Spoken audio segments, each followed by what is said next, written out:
The rain fell in sheets that November night, each drop like a tiny hammer against the wrought iron gates of Thornton Manor.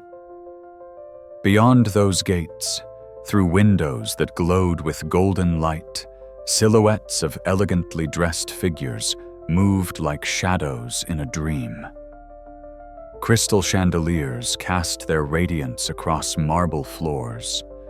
The sound of champagne glasses clinking mixed with cultured laughter that seemed to mock the storm outside. But Maya Carter wasn't there for the party. She stood at those gates, her left hand gripping the cold iron bars, while her right sleeve hung empty, pinned against her side. The rain had soaked through her threadbare military jacket, the one she'd worn in Iraq 3 years ago. The one she'd been wearing when the IED exploded, when her world changed forever.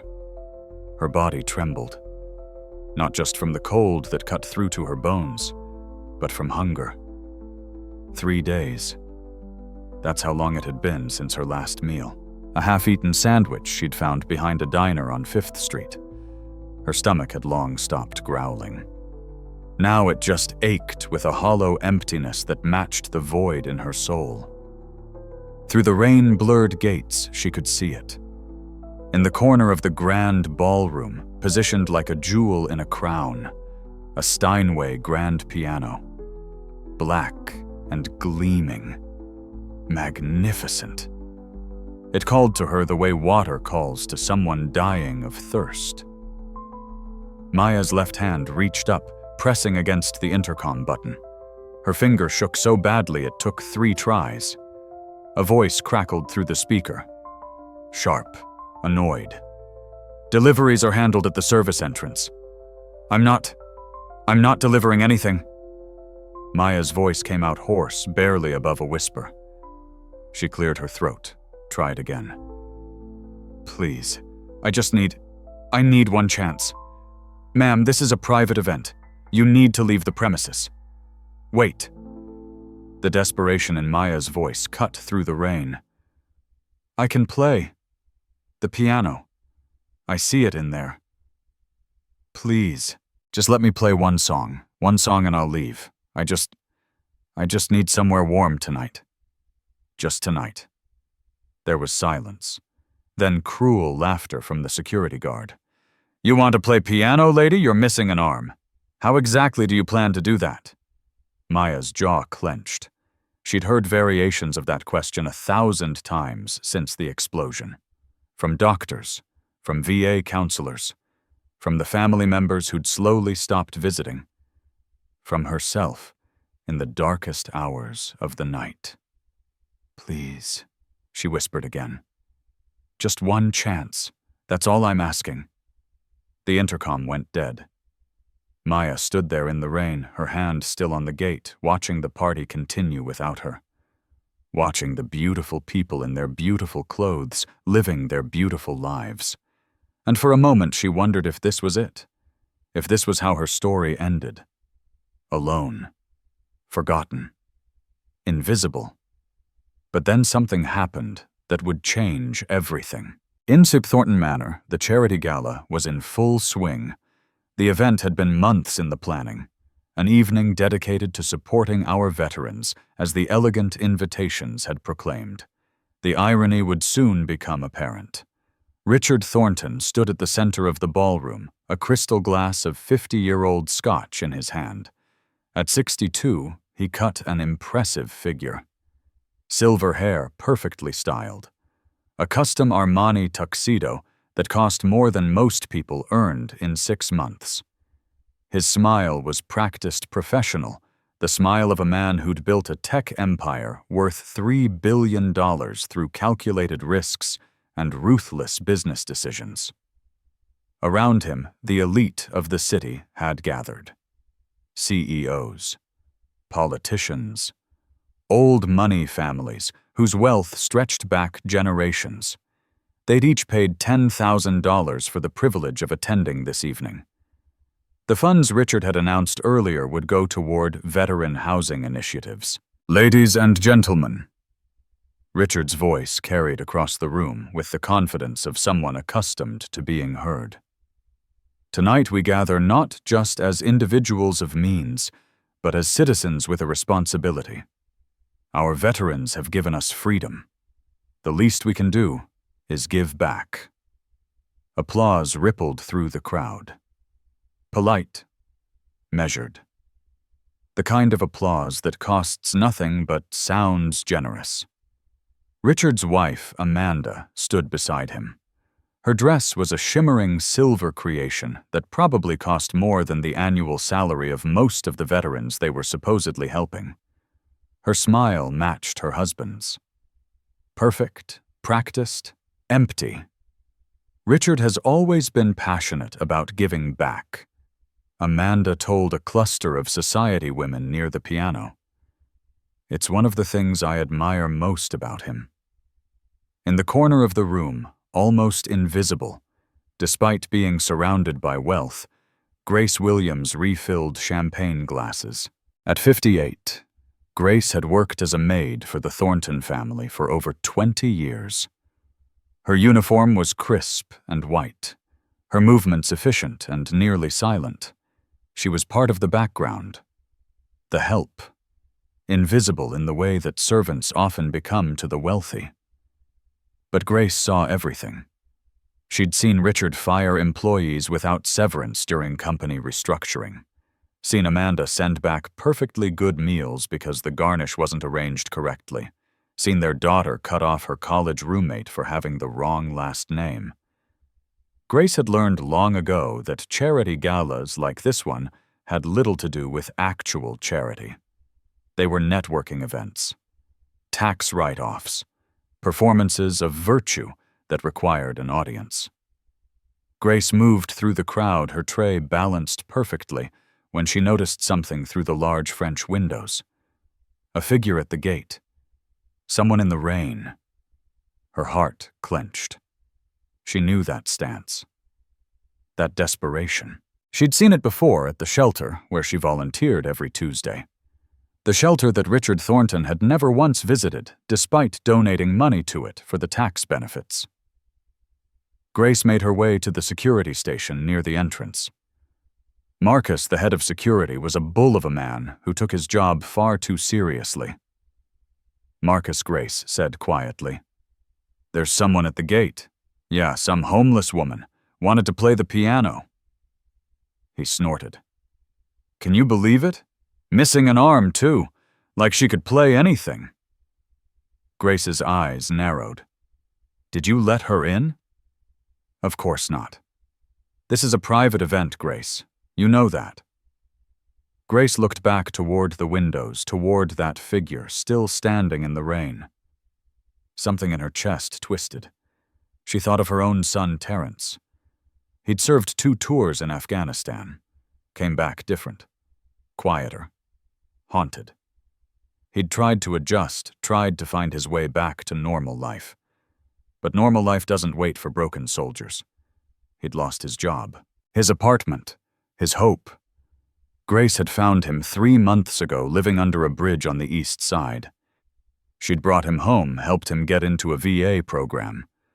But not everyone had a mother who could save them. Grace made a decision. "I'm going to let her in," she said. Marcus stood up. "Grace, you can't. Mr. Thornton will—" "Mr. Thornton!"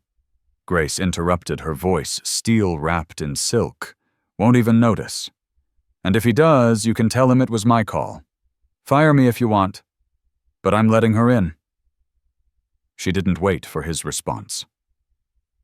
Grace walked to the gate control and pressed the release button. Outside, Maya nearly fell when she heard the click of the gate unlocking. She looked up, confused, as the iron gates slowly swung open. An invitation. A reprieve. A chance. She stumbled forward, her legs weak from hunger and cold. The gravel driveway crunched under her worn military boots. Each step toward those golden windows felt like walking through water. Heavy, difficult, but necessary. Grace met her at the service entrance. Up close, Maya looked even worse than she had from a distance. Her dark skin was ashen. Her eyes, which might once have been beautiful, were hollow. Dark circles underneath spoke of sleepless nights and endless nightmares. Her hair braided tightly showed signs of being maintained with care despite circumstances. Pride even in poverty. "Thank you," Maya whispered. "Thank you so much." "I just need—" "I know," Grace said gently. "Come with me.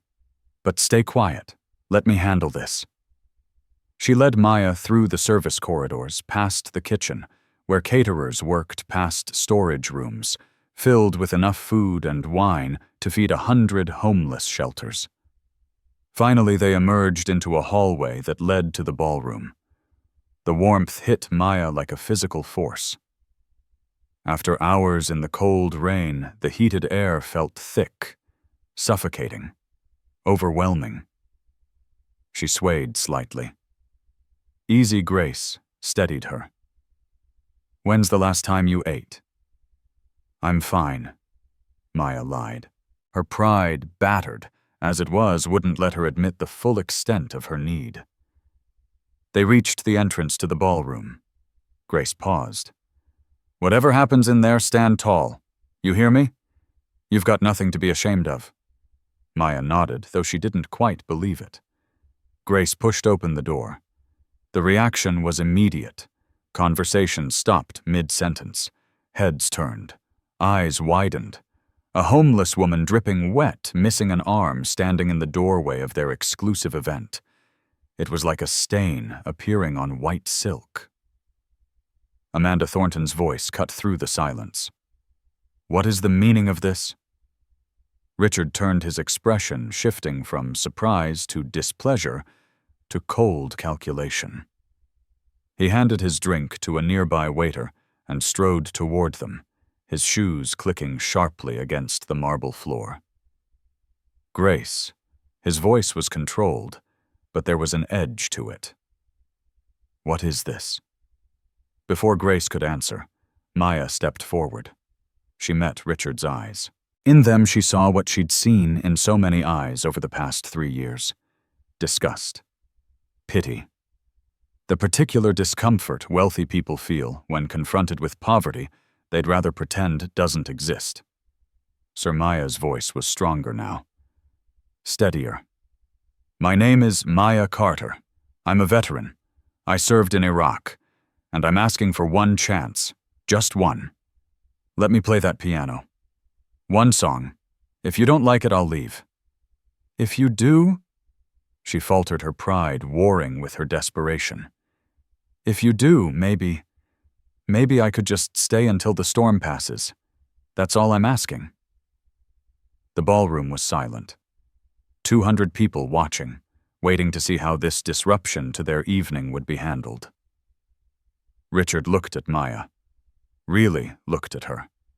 He saw the military jacket, the single arm, the desperation masked as dignity, and he made his decision. "This is a private event," he said, "for invited guests. I'm going to have to ask you to leave." "Please," Maya said. "I was invited. I'm a veteran." "Isn't that what this whole evening is about?" Someone in the crowd laughed. A sharp, cruel sound that echoed off the high ceilings. Richard's jaw tightened.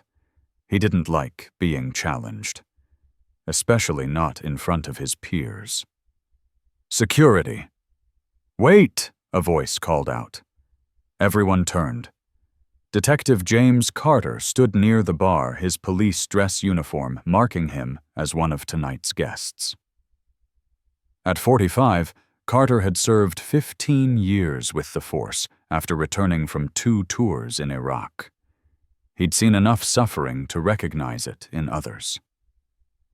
He walked toward Maya, his eyes searching her face.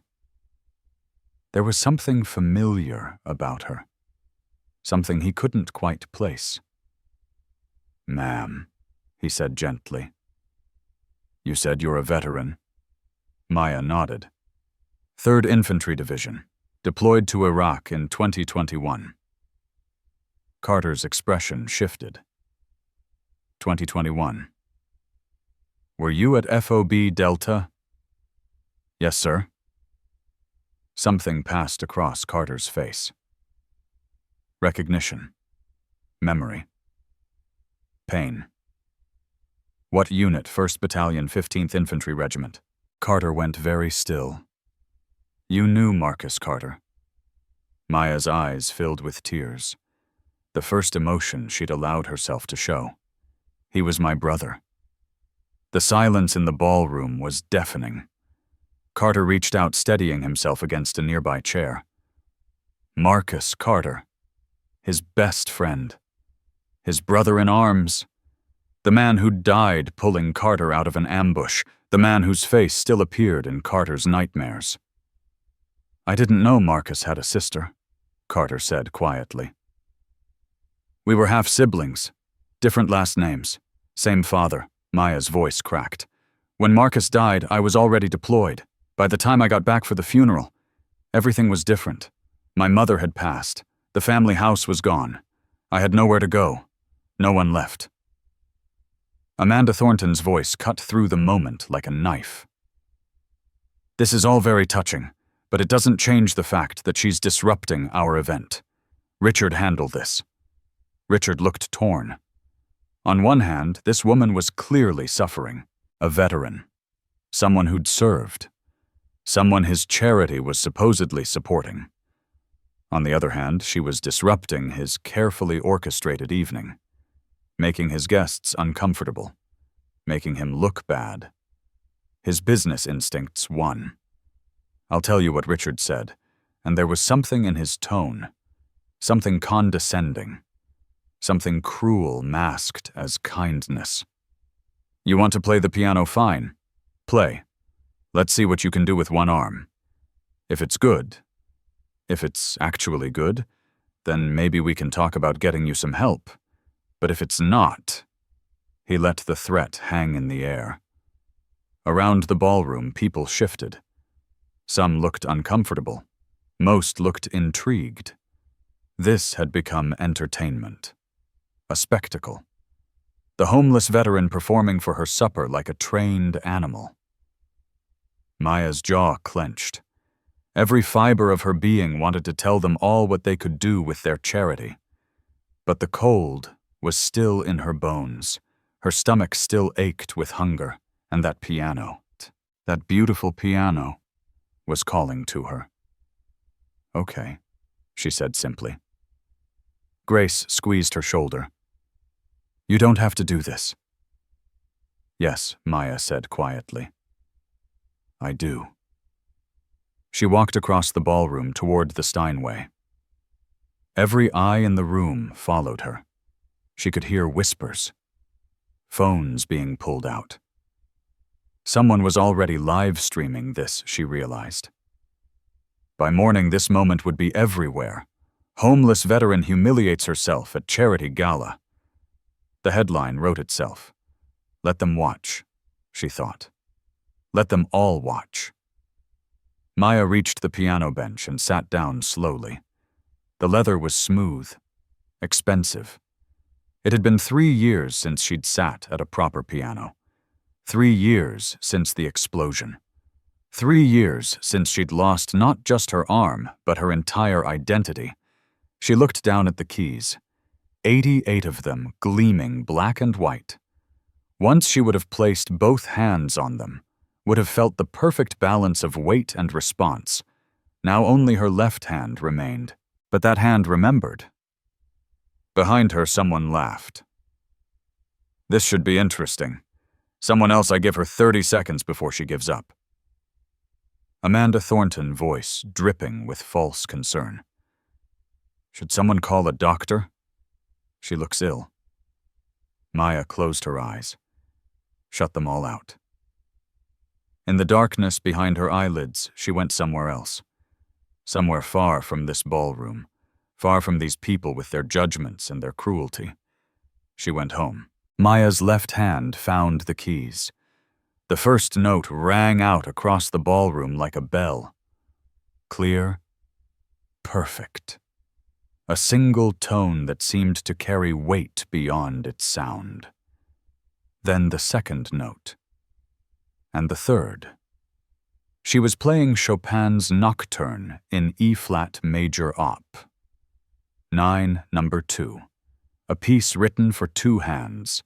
A piece that demanded both melody and accompaniment, both treble and bass. A piece that should have been impossible for what she was attempting. But Maya had spent 3 years learning the impossible.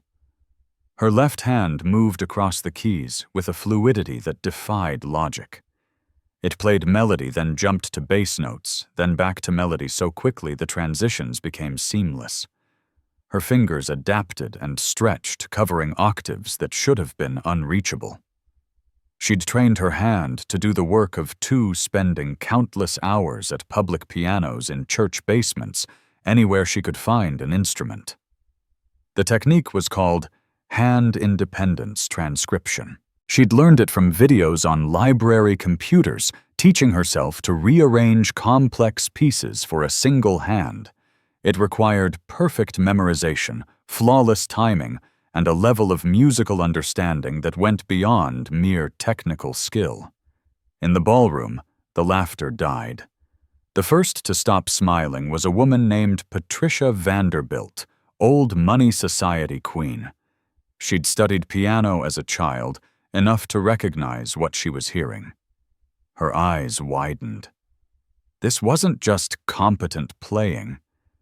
This was virtuoso-level performance. Next was Marcus Wong, a music professor from the conservatory. He'd been invited because his wife was on the charity board. He set down his champagne glass, forgetting to drink it, completely absorbed in what he was witnessing. The melody of Chopin's Nocturne floated through the room like smoke, weaving between the crystal chandeliers, filling every corner with its haunting beauty. The piece was melancholy and hopeful all at once. It spoke of loss and longing, of memories that hurt but can't be forgotten. Maya's eyes remained closed. She wasn't in the ballroom anymore. She was somewhere else entirely. She was 13 years old, in a cramped apartment in Detroit. Her father, William Carter, worked 3 jobs: janitor, security guard, weekend maintenance. But he'd found money somehow to pay for piano lessons. Had found an old upright piano at a garage sale. Had paid 3 men to help him carry it up 4 flights of stairs. Baby girl, he'd told her, his hands rough from work, but gentle on her shoulders. You got something special. Something that can take you places I never been. Don't you waste it. She was 16 at her first competition. Her hands shaking so badly she thought she'd mess up the first chord. But then she'd started playing, and everything else had fallen away. She'd won that day. First place. A full scholarship to a prestigious music program. She was 18, getting her acceptance letter from Juilliard. Her mother, Denise, crying happy tears. My baby's going to New York. Can you believe it? Will, our baby's going to be a concert pianist. She was 19, having to drop out. Her father's heart attack, the medical bills, her mother's cancer diagnosis coming just months later. The scholarship didn't cover living expenses, didn't cover emergencies, didn't cover real life. She was 20, signing her enlistment papers. The recruiter's voice. 4 years of service and you'll have the GI Bill. You can go back to school, finish your degree. She was 21, deployed to Iraq. The desert heat, the constant fear, the sound of explosions in the distance, but finding a piano in the base recreation center, playing for her fellow soldiers, giving them moments of peace in the middle of war. She was 22, sitting in a Humvee. Her brother Marcus in the driver's seat, laughing at something she'd said. The explosion. The world turning red and white and black.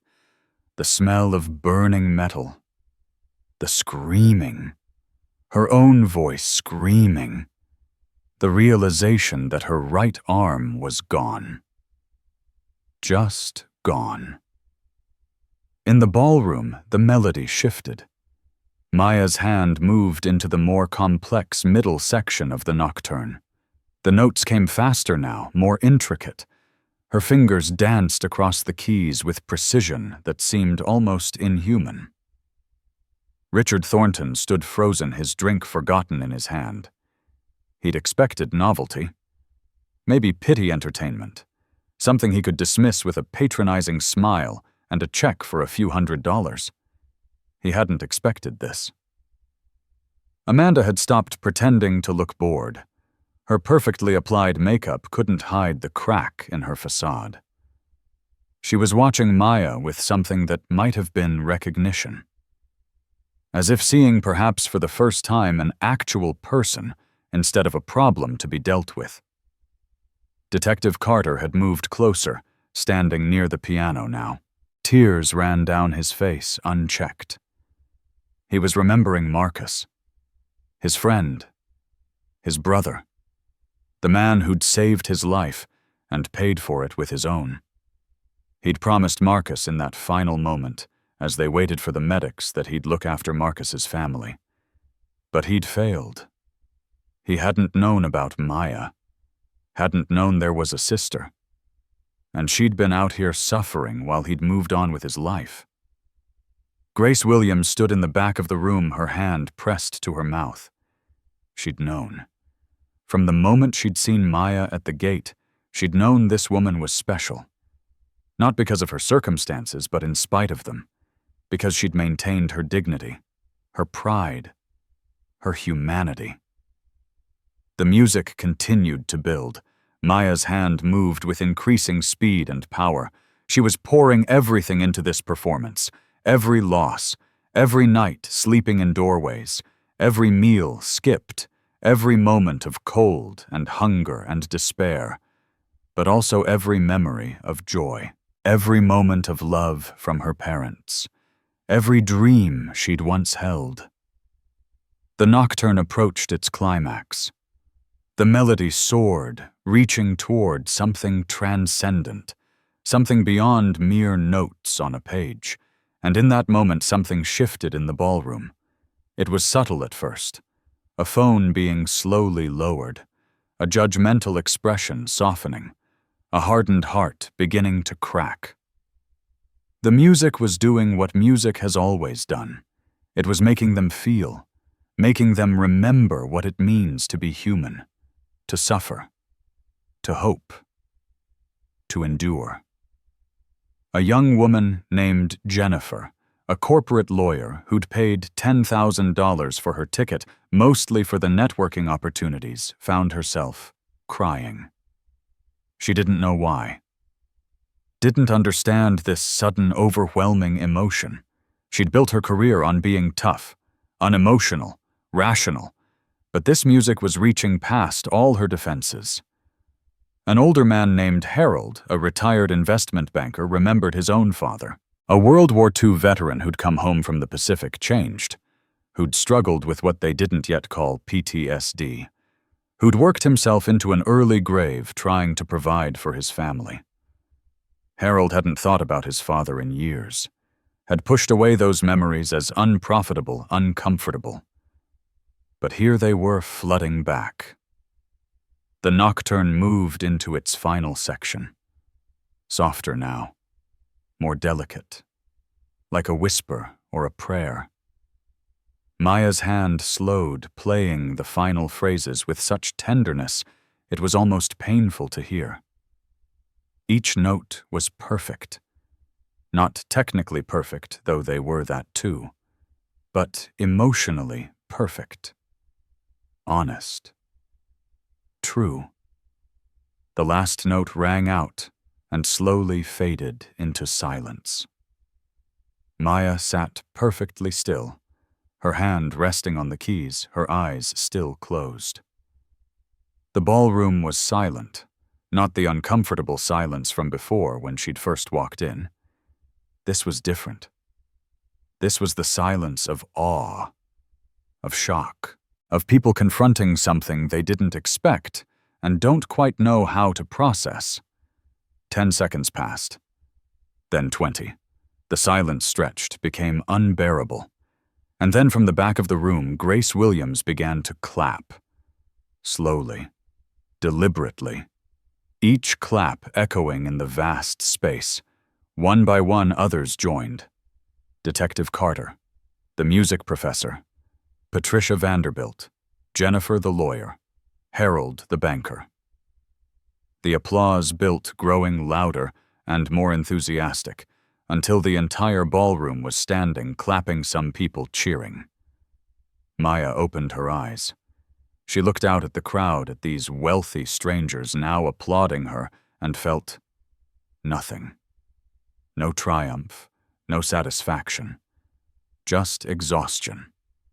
Because she knew how this would end. With more pity, more charity, more of them feeling good about themselves while she remained trapped in her circumstances.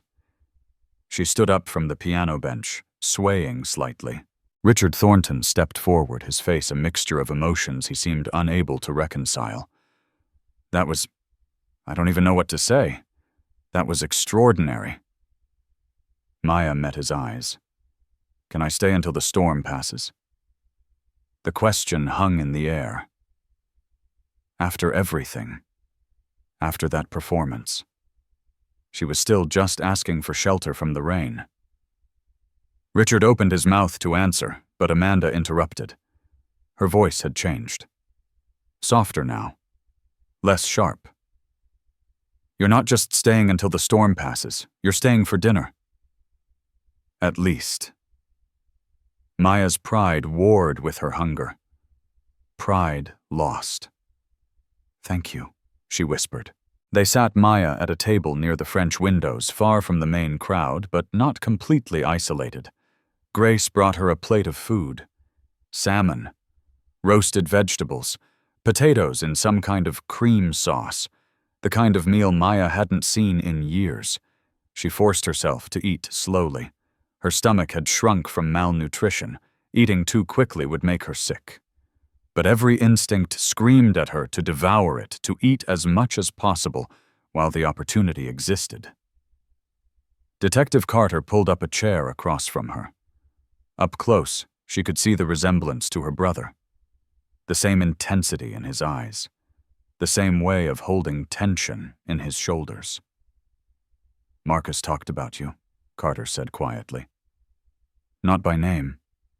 He just said he had a little sister back home who could make a piano sing.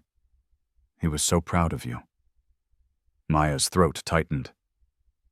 He wrote to me. Every week. Even when I couldn't always write back. His letters. She stopped, unable to continue. He was a good man, Carter said. The best I ever served with. When we got hit that day, he could have run, should have run, but he came back for me. Pulled me out of the kill zone. He saved my life, Maya, and lost his own doing it. Yes. Carter's voice was heavy with guilt. I tried to find you after, when I got back stateside, but I didn't know your name. Didn't know where to look. I should have tried harder. You couldn't have known, Maya said. Marcus and I had different last names, different mothers. We only found each other when we were teenagers. He was in foster care before my dad got custody. She paused. After he died, after my parents passed, I didn't have anyone to notify. No family. I just fell through the cracks. The gala continued around them, but it had changed. People were quieter now, more thoughtful. Many came by Maya's table, offering words of praise, of thanks for her service. Some offered more tangible help.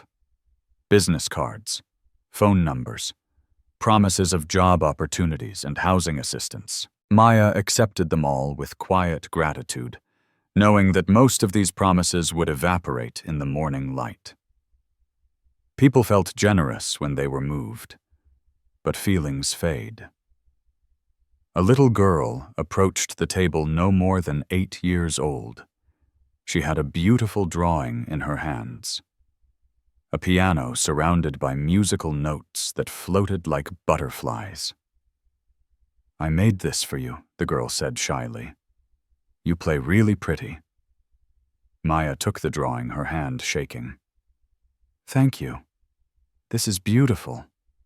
What's your name, Emma?" "Emma Monroe."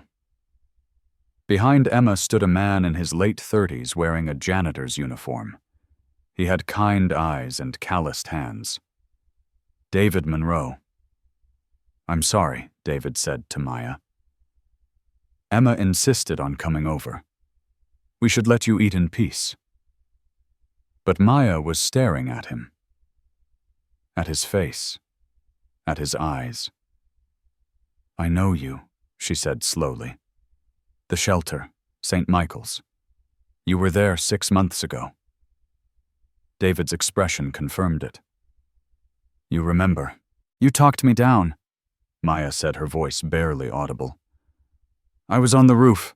I was going to... And you came up. You sat with me.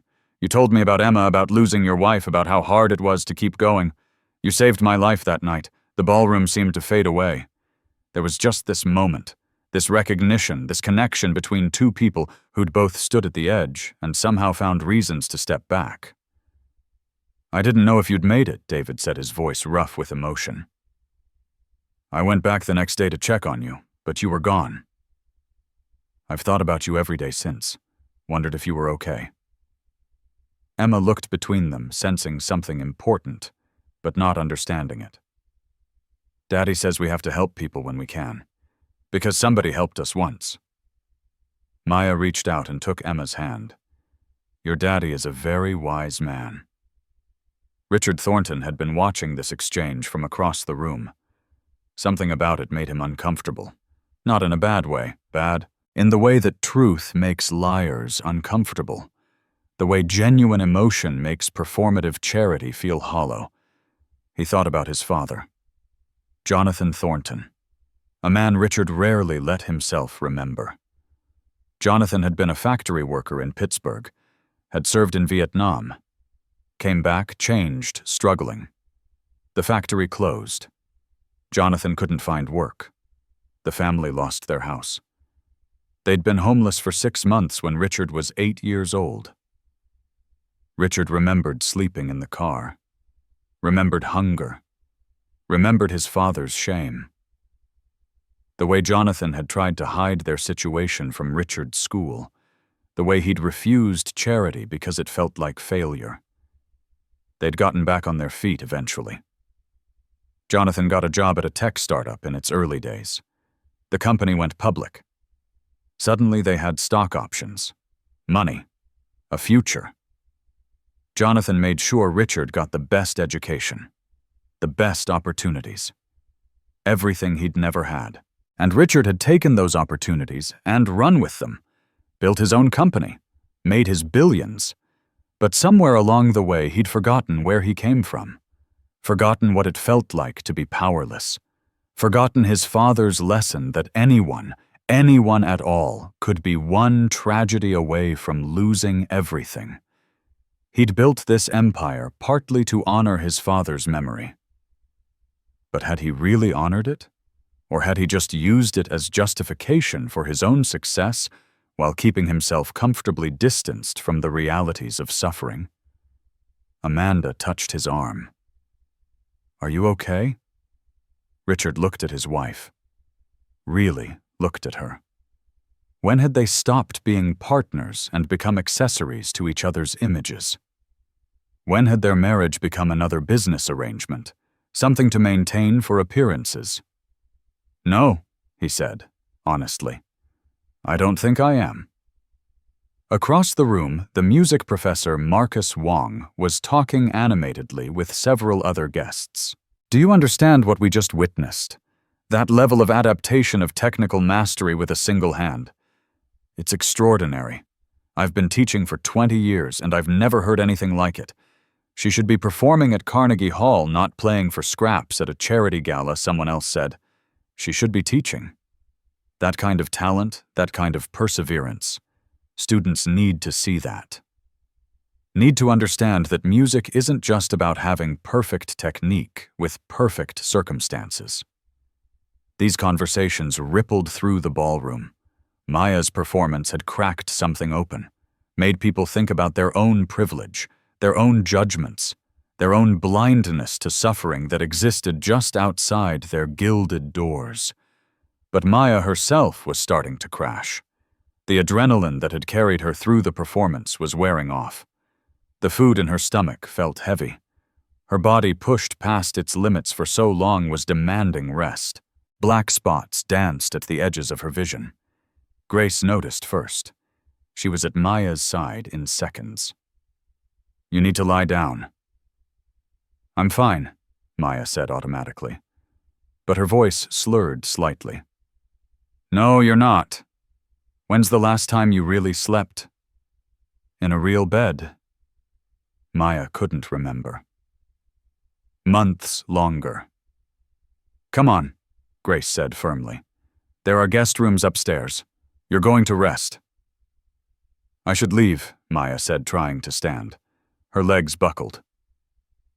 Detective Carter caught her. "You're not going anywhere tonight. And tomorrow we're going to sit down and figure out how to get you into the VA system properly. Get you the benefits you earned. The health care you need." "I tried," Maya said. "The paperwork. It's so complicated. And I don't have an address." "Don't have... We'll figure it out," Carter said. "I promise you, Maya. Marcus saved my life. The least I can do is help his sister rebuild hers." Richard approached them. He'd made a decision. One that surprised even himself. "Ms. Carter." "Maya. I'd like to offer you something. Not charity, an opportunity. My company has a program for veterans. We provide job training placement support services. I'd like you to be part of it, not as a recipient, as a representative, someone who can help us understand what veterans actually need instead of what we think they need." Maya looked at him skeptically. Why? It was a fair question. Richard considered lying, considered giving some speech about corporate responsibility or tax benefits. But something about Maya's direct gaze demanded honesty. "Because watching you play reminded me of my father. Reminded me of where I came from. And I've been hiding from that for too long." He paused. "And because you're right. This whole evening, this gala, its performance, it makes us feel good about ourselves without requiring us to actually change anything. I want to change that. I want your help doing it." Maya studied his face, looking for the catch.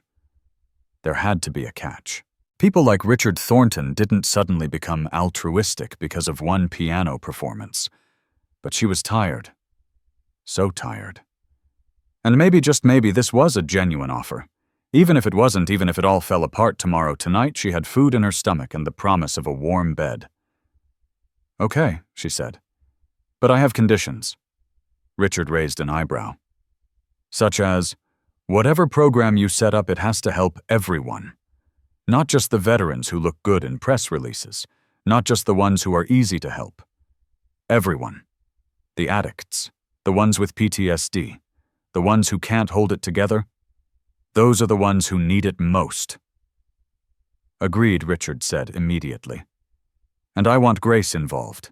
She knows more about what actually helps people than anyone in this room." Grace looked surprised. "Maya, I'm just a maid. You're the only person here who treated me like a human being before I played a single note," Maya said. "That matters." Richard nodded.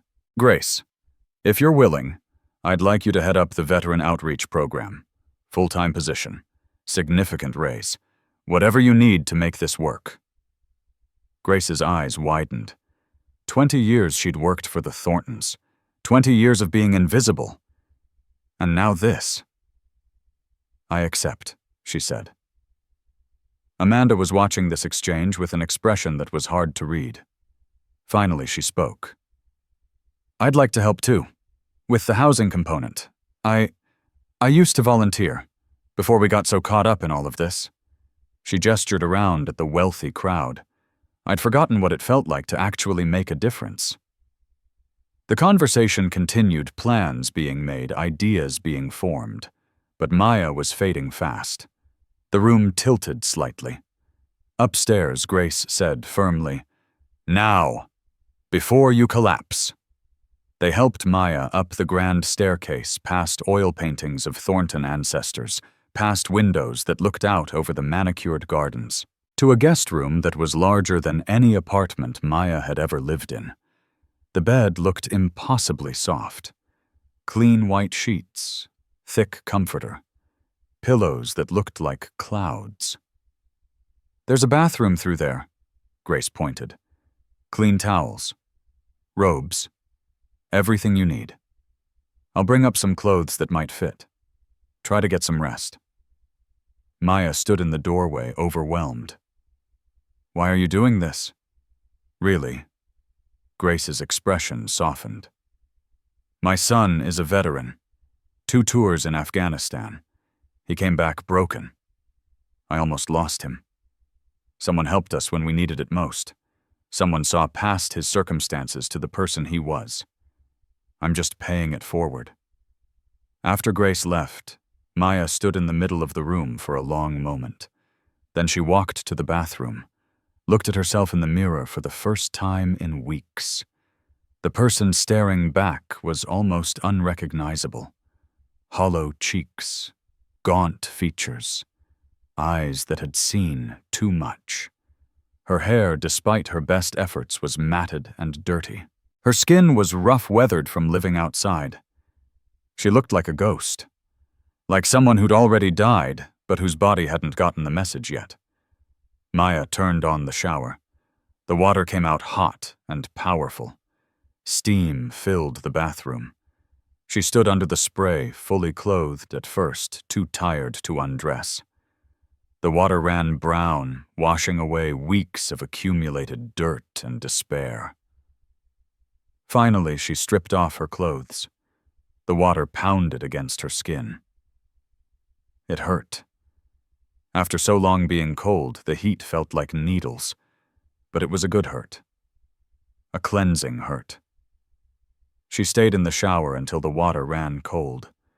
Then she wrapped herself in a robe that was softer than anything she'd ever felt, and walked to the bed. Maya lay down, and for the first time in 3 years, she felt safe. Downstairs, the gala was winding down, but something had changed. The conversations were different. Less about business deals, and more about actual problems, actual solutions. Detective Carter was exchanging contact information with several business owners discussing employment opportunities for veterans. The music professor was planning a scholarship fund for students from disadvantaged backgrounds. Patricia Vanderbilt was writing a check that was 10 times her original donation. Richard stood with Amanda, watching it all. "Do you think we can actually do this? Make a real difference?" "I don't know," Amanda said honestly, "but I think we have to try." In the guest room, Maya Carter fell into the deepest sleep she'd had in years. And for the first time since the explosion, she dreamed not of war, not of loss, but of music, of possibility, of hope. Morning light filtered through the heavy curtains of the guest room. Maya woke slowly, disoriented. For a moment, she didn't know where she was. Then memory returned. The storm. The piano. The applause. She sat up carefully. Her body ached in a different way than it had in months. This was the ache of muscles finally relaxing after being tensed for too long. Her stomach felt strange, adjusting to actual food. Someone had left clothes folded neatly on a chair. Jeans, a soft blue sweater, underwear still in packaging. Socks. Everything looked new. Maya dressed slowly, the unfamiliar comfort of clean clothes feeling almost wrong. She'd gotten so used to wearing the same military jacket, the same worn pants, that anything else felt like a costume. She looked at herself in the mirror again. Still gaunt, still haunted, but clean. The shower had helped more than she'd realized. A soft knock at the door. "Come in," Maya said. Grace entered carrying a tray. Coffee, toast, fruit. "I thought you might be hungry." "How did you sleep like the dead?" Maya said, then winced. "Sorry, bad choice of words," Grace smiled. "Don't apologize for being honest. Sit, eat. We have a lot to talk about." Over breakfast, Grace explained what had happened after Maya had gone upstairs. The conversations, the commitments, the genuine shift in atmosphere. "I've worked for wealthy people my whole life," Grace said, "and I've seen plenty of moments of conscience. Usually they fade by morning. People go back to their regular lives and the promises made in emotional moments get forgotten." She paused. "But this feels different. Richard has already called his lawyers this morning. He's setting up a foundation, a real one with oversight and accountability." Maya sipped her coffee, wanting to believe but afraid to hope. And if it all falls apart? If this is just another thing that sounds good but doesn't actually happen, then you're no worse off than you were yesterday, Grace said pragmatically. "But Maya, I don't think it will fall apart. Something about last night, it changed people, including me." "You were always kind," Maya said, "even before I played. Kind isn't the same as really seeing someone," Grace replied. "I saw you were suffering. But I didn't see you. Not really, not until you played. Not until you forced all of us to see not just a homeless veteran, but a whole person with talent and dignity and a story." She leaned forward. "That's what's going to make this work. Not charity. Recognition. Seeing people as people." There was another knock at the door. Detective Carter, looking tired but determined. "Maya," he said. "I've spent the morning on the phone with the VA. I pulled some strings, called in some favors. We have an appointment this afternoon. We're going to get you properly enrolled, get you the disability benefits you're entitled to, get you into the healthcare system." "I tried before," Maya said. "It was impossible. Too much paperwork, too many hoops." "You were alone before," Carter said. "You're not alone anymore. I'm going to be with you every step of the way. We'll figure out the bureaucracy together." Maya felt tears starting. Why are you doing this?" Carter pulled up a chair. "Can I tell you a story?" Maya nodded. "When Marcus died, I made him a promise. In those last minutes when he was bleeding out and we were waiting for the medics, he made me promise something. He said, 'Take care of my baby sister. Make sure she gets to play at Carnegie Hall like she always dreamed.' I said yes. Of course I said yes. But then I got back stateside and I couldn't find you. I looked for a while, but not hard enough. I let myself believe that you were fine, that someone else was taking care of you, because it was easier than admitting I'd failed him." He paused, his voice thick with emotion. "Last night when I saw you at that piano, when I realized who you were, it was like Marcus was giving me a second chance, a chance to keep my promise. So that's what I'm going to do. Whatever it takes, however long it takes, I'm going to help you get your life back. Not just survive, actually live." Maya couldn't speak, could only nod through her tears. Downstairs, Richard was in his study, surrounded by lawyers and advisors. They'd been working since dawn, setting up the framework for the foundation. "The initial endowment will be $50 million, Richard was saying. "I want this to be sustainable, not just a one-time publicity stunt." His CFO looked concerned. "Richard, that's a significant commitment. The board will want to see projections, sustainability plans." "Then give them projections," Richard said sharply. "Make it work. That's what I pay you for." Amanda entered the study carrying her laptop. "I've been researching best practices for veteran housing programs. There's a model in Seattle that's had remarkable success. They provide not just housing, but wraparound services, mental health support, job training, community building." She set the laptop down, showing Richard a presentation she'd put together. It was thorough, detailed, the work of someone who'd spent hours researching, not just Googling. Richard looked at his wife with surprise. "When did you do all this? I couldn't sleep," Amanda admitted. "I kept thinking about that woman, about how close she came to—" She didn't finish the sentence. "We have so much, Richard, so much more than we need. And there are people out there suffering, dying, and we've been so insulated from it." "We could lose money on this," Richard warned. "It might not be profitable." "Good," Amanda said firmly. "Let it not be profitable. Let it be right instead." One of the lawyers cleared his throat.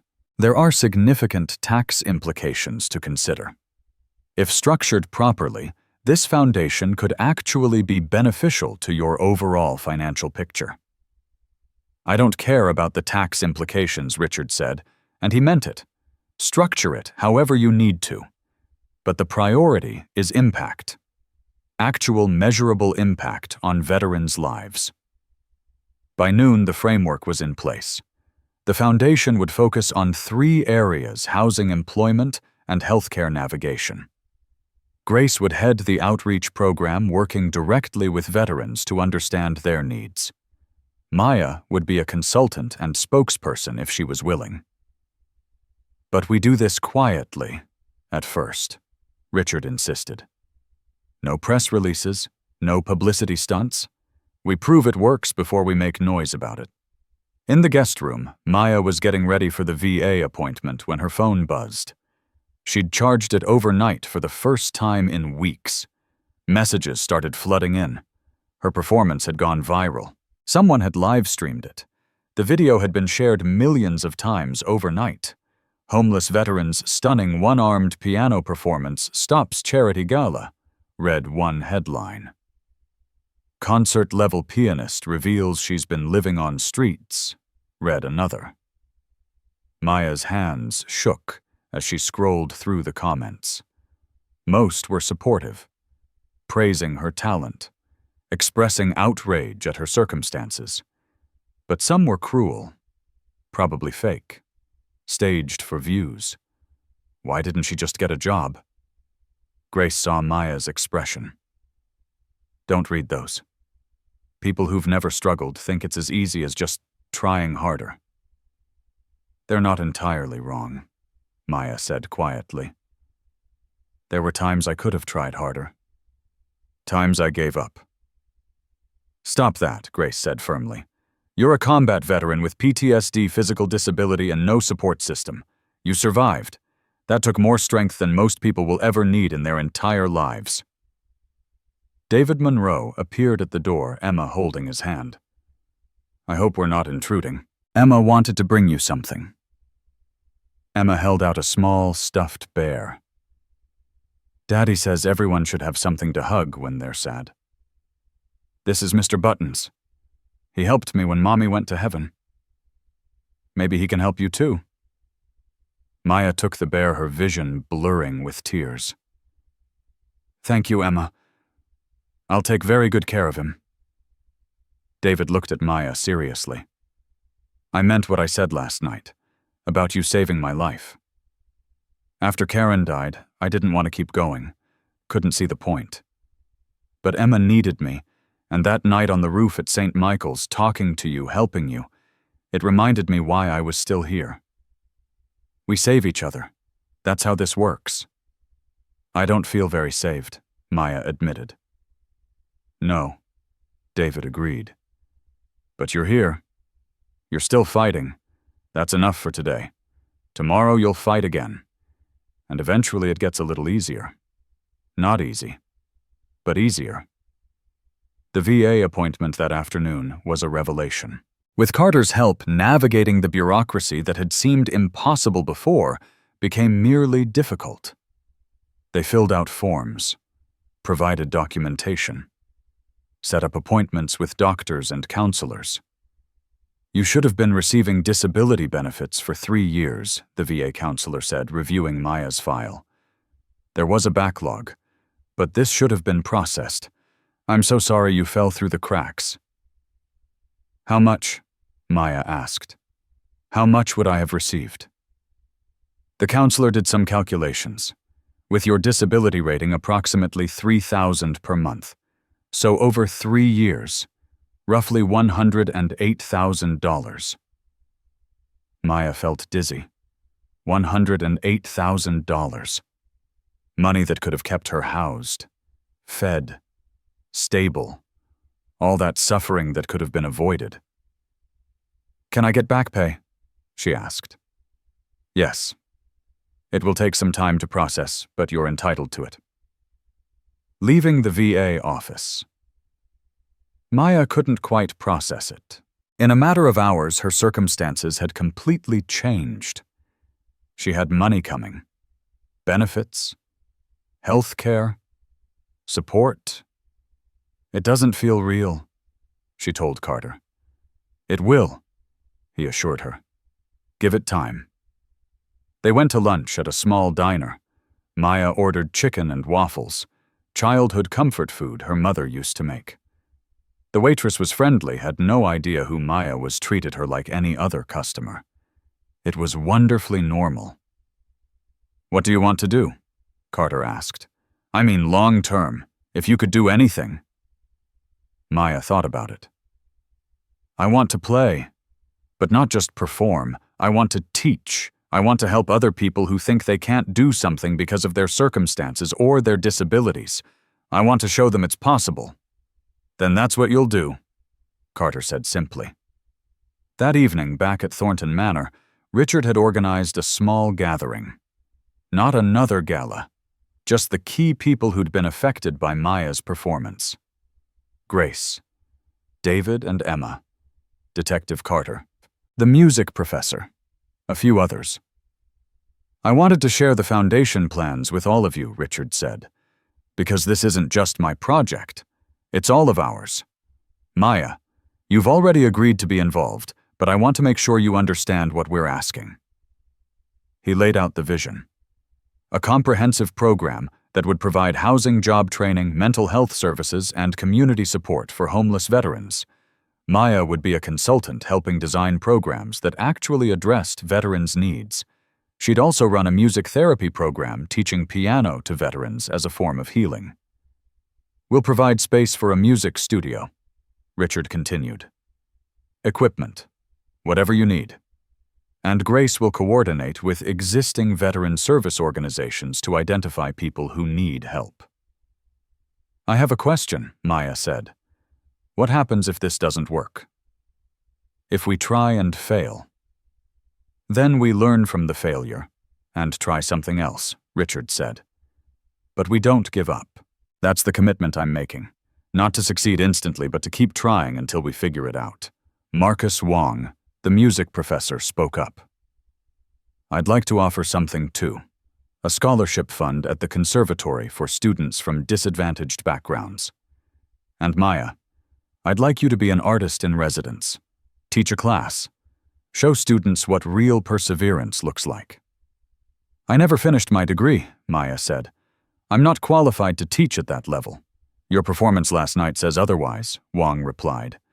"You've transcended traditional qualification. You have something more valuable than degrees. You have wisdom earned through suffering. That's what students need to see." The conversation continued, ideas building on ideas. Emma fell asleep in David's lap. Grace and Amanda discovered they'd grown up in the same neighborhood 30 years apart. Carter and Richard found common ground discussing their father's military service. For the first time, Maya allowed herself to feel something she hadn't felt in years. Hope. Not the desperate hope that tomorrow might be slightly less awful, but real hope. The kind that comes with actual plans and genuine support. Later, alone in the guest room, Maya sat at the window looking out at the grounds. The storm had cleared, leaving everything clean and fresh. The moon was bright. She thought about Marcus, about her parents, about all the people she'd lost.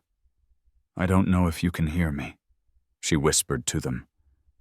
But I'm going to be okay. Finally. After everything, I'm going to be okay. And for the first time since the explosion, she believed it. 3 days passed. 3 days of structure and support that felt surreal to Maya. She stayed at Thornton Manor in the guest room, which had become her temporary home. Each morning, Grace brought breakfast. Each afternoon, appointments with doctors, therapists, and program coordinators. Each evening, planning sessions for the foundation. But the viral video continued to spread. By the 4th day, it had reached 50 million views. News outlets wanted interviews. Talk shows extended invitations. Music labels sent representatives. Maya found it overwhelming. She was sitting in the music room. Richard had a Steinway here too, though dusty from disuse, when Detective Carter found her. "You okay?" he asked. "Everyone wants a piece of the story," Maya said. "But they don't want the real story. They want the neat version. Homeless veteran plays piano, gets rescued, happy ending. They don't want to hear about the 3 years of sleeping in doorways, the times I ate from dumpsters, the night I almost—" She stopped. Carter sat down beside her. "Tell me about that night, the night at St. Michael's shelter." Maya was quiet for a long moment. Then she began to talk. "It was January, 6 months ago. I'd been homeless for 2.5 years at that point. I'd tried everything. Shelters when I could get a bed, but there were never enough beds. Churches sometimes. Doorways. Under bridges. I'd had my military backpack stolen 3 times. Lost what little I had each time." She paused her fingers unconsciously, finding piano keys playing soft notes that weren't quite a melody. The PTSD was getting worse. I'd have these episodes where I'd lose time. Hours would just vanish. I'd come back to myself in strange places, not knowing how I got there. The nightmares were constant. I'd wake up screaming and people would move away from me, scared. I couldn't blame them. "That must have been isolating," Carter said quietly. "I felt like I'd died in Iraq." Maya continued. "Like the real Maya Carter died in that explosion, and what came back was just a ghost, going through the motions of existing without actually being alive." She played a few more notes, a fragment of something melancholy. "That night I'd gone to St. Michael's for dinner. They serve meals 3 times a week. I was in line waiting when this woman cut in front of me. I don't even know why it set me off. I'd dealt with worse. But something just broke. I started yelling at her, screaming. I couldn't stop. The volunteers had to escort me out." Maya's voice trembled now. I felt so ashamed. These people were trying to help and I'd made a scene. I couldn't go back inside. But it was so cold. I walked around for hours and eventually I ended up on the roof. There's a fire escape you can climb. I'd done it before just to be alone, away from people. "And that's where you thought about ending it," Carter said. Maya nodded. "I stood at the edge for I don't know how long, thinking about how tired I was, how much everything hurt, how I had nothing left. No family, no future, no purpose.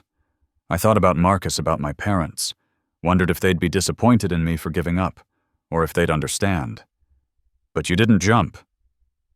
"David came up," Maya said. "I don't know how he knew I was there. Maybe he didn't. Maybe he was just taking a break from his daughter, needed some air. But he climbed up and when he saw me standing there, he didn't panic. Didn't try to grab me or talk me down with empty platitudes." She smiled slightly at the memory. He just sat down on the roof and started talking. About his wife, Karen. How she'd died of cancer 2 years before. How he'd had to watch her waste away, had to explain to Emma that Mommy wasn't coming home. How he'd wanted to give up too. How he still sometimes did. But he told you something that helped Carter prompted. He said that giving up was easy. That the hard thing, the brave thing, was deciding to keep going even when you don't want to. Even when you can't see the point. He said that maybe the point isn't about us. Maybe we keep going for the people we might help later, for the connections we haven't made yet, for the person who might need us tomorrow, even though we don't know who they are yet. Maya's fingers stilled on the keys. He talked to me for 3 hours on that roof, about everything and nothing, about his daughter's love of butterflies, about his terrible attempts at cooking, about how he'd accidentally put salt instead of sugar in Emma's birthday cake, normal things, human things. He reminded me that life wasn't just suffering, that there were small joys too, if you could find them. Did you believe him? Not really, Maya admitted. But he made me curious enough to climb down from that roof, to see what tomorrow might bring, and then the next day, and the next. Some days were awful. Most days were awful, but I kept going, partly because of what David said, and partly because I felt like I owed him something. Like giving up would be wasting the time he'd spent saving me. Carter was silent for a moment, processing this. Do you still have those thoughts about ending it? Sometimes, Maya said honestly. Not as much now. Things are better. But I think those thoughts might always be there in the background, part of the damage that never fully heals. That's normal, Carter said, for what it's worth. I've had those thoughts too. Most combat veterans I know have had them at some point. It's one of the invisible wounds. They sat in comfortable silence, two people who understood things that couldn't be fully explained to those who hadn't experienced them. Finally, Carter spoke again. The media wants your story, but you get to decide how much of the story you tell. You don't owe them your trauma. You don't owe them your darkest moments. Then what do I owe them? Maya asked. Nothing, Carter said, simply. But you might want to share some of it anyway. Not for them. For the other veterans who are where you were. Who need to hear that it's possible to come back from the edge. Maya considered this. I don't want to be a inspiration porn. You know what I mean?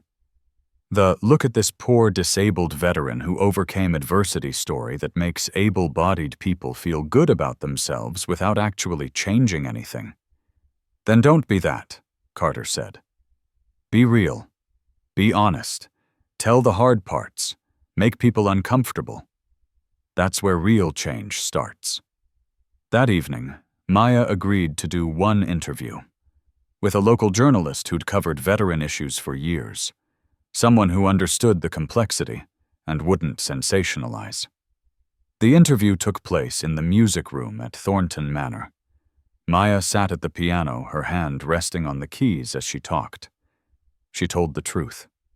About the explosion. About losing her arm and her identity simultaneously. About the inadequate VA care. About becoming homeless not through moral failing, but through systemic failure. About the PTSD and the night on the roof. The hardest part wasn't the physical disability, Maya said. I could adapt to that. I did adapt to that. The hardest part was the isolation, becoming invisible. People look away from homeless veterans. We're uncomfortable reminders of promises broken, of the cost of war that extends beyond the battlefield. The journalist, a woman named Rachel, asked, "What do you want people to understand?" Maya thought carefully before answering. I want them to understand that I'm not special. What happened to me is happening to thousands of veterans right now. Tonight, there are combat veterans sleeping in doorways, going hungry, dealing with injuries and trauma without adequate support. The only difference between them and me is that I got lucky. Someone saw me. Someone helped. But luck shouldn't be what determines whether a veteran lives or dies on American streets. What needs to change? Everything, Maya said bluntly. The VA system is overwhelmed and underfunded. The transition from military to civilian life has no real support structure. We train people to be soldiers, but not how to stop being soldiers. And society thanks us for our service, and then walks past us when we're sleeping on sidewalks. She played a few notes on the piano. I'm grateful for what's happening now, for Richard's foundation, and all the people who want to help. But one foundation can't fix a systemic problem. We need policy changes. We need funding. We need society to actually care, not just perform caring when it's convenient or feels good. The interview was published the next day. Unlike the viral video which had reduced Maya to a spectacle, this interview presented her as a complete person. Complex, angry, hopeful, real. The response was mixed. Many people were moved, motivated to help. Others were defensive, pushing back against criticism of the VA or society's treatment of veterans. Some accused Maya of being ungrateful for the help she was receiving. You can't please everyone, Grace told her, and you shouldn't try. The people who need to hear this will hear it. The rest? They were never going to listen anyway. David came by that afternoon with Emma. The little girl had made another drawing, this one showing Maya at the piano, surrounded by music notes that transformed into birds. Emma wants to learn piano, David said. She's been talking about it non-stop since the gala. Maya's face lit up. Really, I'd love to teach you, Emma. They spent an hour at the piano, Maya showing Emma basic fingering, how to find middle C, how to play a simple scale. Emma's small fingers struggled with the keys, but her concentration was absolute. Watching them, David felt his heart tighten. This was what he'd hoped for when he'd talked to Maya on that roof 6 months ago. Not that she'd become famous or successful, but that she'd find purpose again. Connection. Reasons to keep going. Thank you, he said to Maya when the lesson ended. For what? She's a natural. For being here. For surviving long enough for Emma to meet you. She's been sad a lot since Karen died. This is the happiest I've seen her in months. Maya felt tears threatening. She's helping me too, more than she knows. That evening, there was another gathering at Thornton Manor. This time it included several other homeless veterans that Grace had connected with through her outreach work. James, a 50-year-old Vietnam veteran who'd been homeless for 15 years. Maria, a 32-year-old Iraq veteran with 2 children in foster care. Tyler, a 25-year-old Afghanistan veteran struggling with TBI and addiction. 6 others, each with their own story of service and suffering. Richard had arranged for a catered dinner. Not a fancy gala spread, but comfort food. Barbecue, cornbread, mac and cheese. Food that felt welcoming rather than intimidating. The veterans were understandably wary. They'd been promised help before, had learned to be skeptical of wealthy people's charity. Maya broke the ice. I know this is weird. A month ago I was sleeping in a doorway, now I'm having dinner in a mansion. I'm still processing it. But I want you to know that whatever happens here, whatever this program becomes, it's going to be designed by us, for us. Not by people who think they know what we need, but by people who actually know. James spoke up, his voice rough from years of sleeping rough. No offense, ma'am, but we've heard that before. How is this different from all the other programs that promise everything and deliver nothing? Honestly, I don't know yet, Maya said. But I think the difference is that we're building this from the ground up, with actual input from actual veterans. And Richard has committed long-term funding. This isn't a 1-year pilot program. This is sustainable. Richard stood up. He looked uncomfortable, out of his element. Good, Maya thought. Discomfort meant growth. I'm not going to pretend I understand what you've been through, Richard said. I don't. I can't. But I'm committed to learning, to listening, to building something that actually works. And if it doesn't work, we'll change it until it does. He paused. My father was a Vietnam veteran. He struggled when he came home. Our family was homeless for a while. I know what it's like to be hungry, to be scared, to watch your parent break under the weight of trauma they can't talk about. I got lucky. Circumstances changed. But luck shouldn't be the determining factor. The evening continued with discussions about what services would actually help. Not theoretical discussions, but practical ones, led by people who knew firsthand what was needed. Job training is great, Maria said. But what about childcare? I can't hold a job if I can't afford someone to watch my kids. And the few positions I can get don't pay enough to cover both rent and childcare. Mental health services need to be accessible, Tyler added. Not appointments 3 months out. Not forms and bureaucracy. Someone I can talk to when I'm having a crisis at 2 in the morning. And housing can't have a bunch of rules that set people up to fail.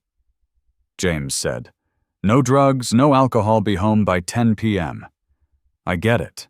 But if you're dealing with addiction or PTSD, those rigid structures don't work.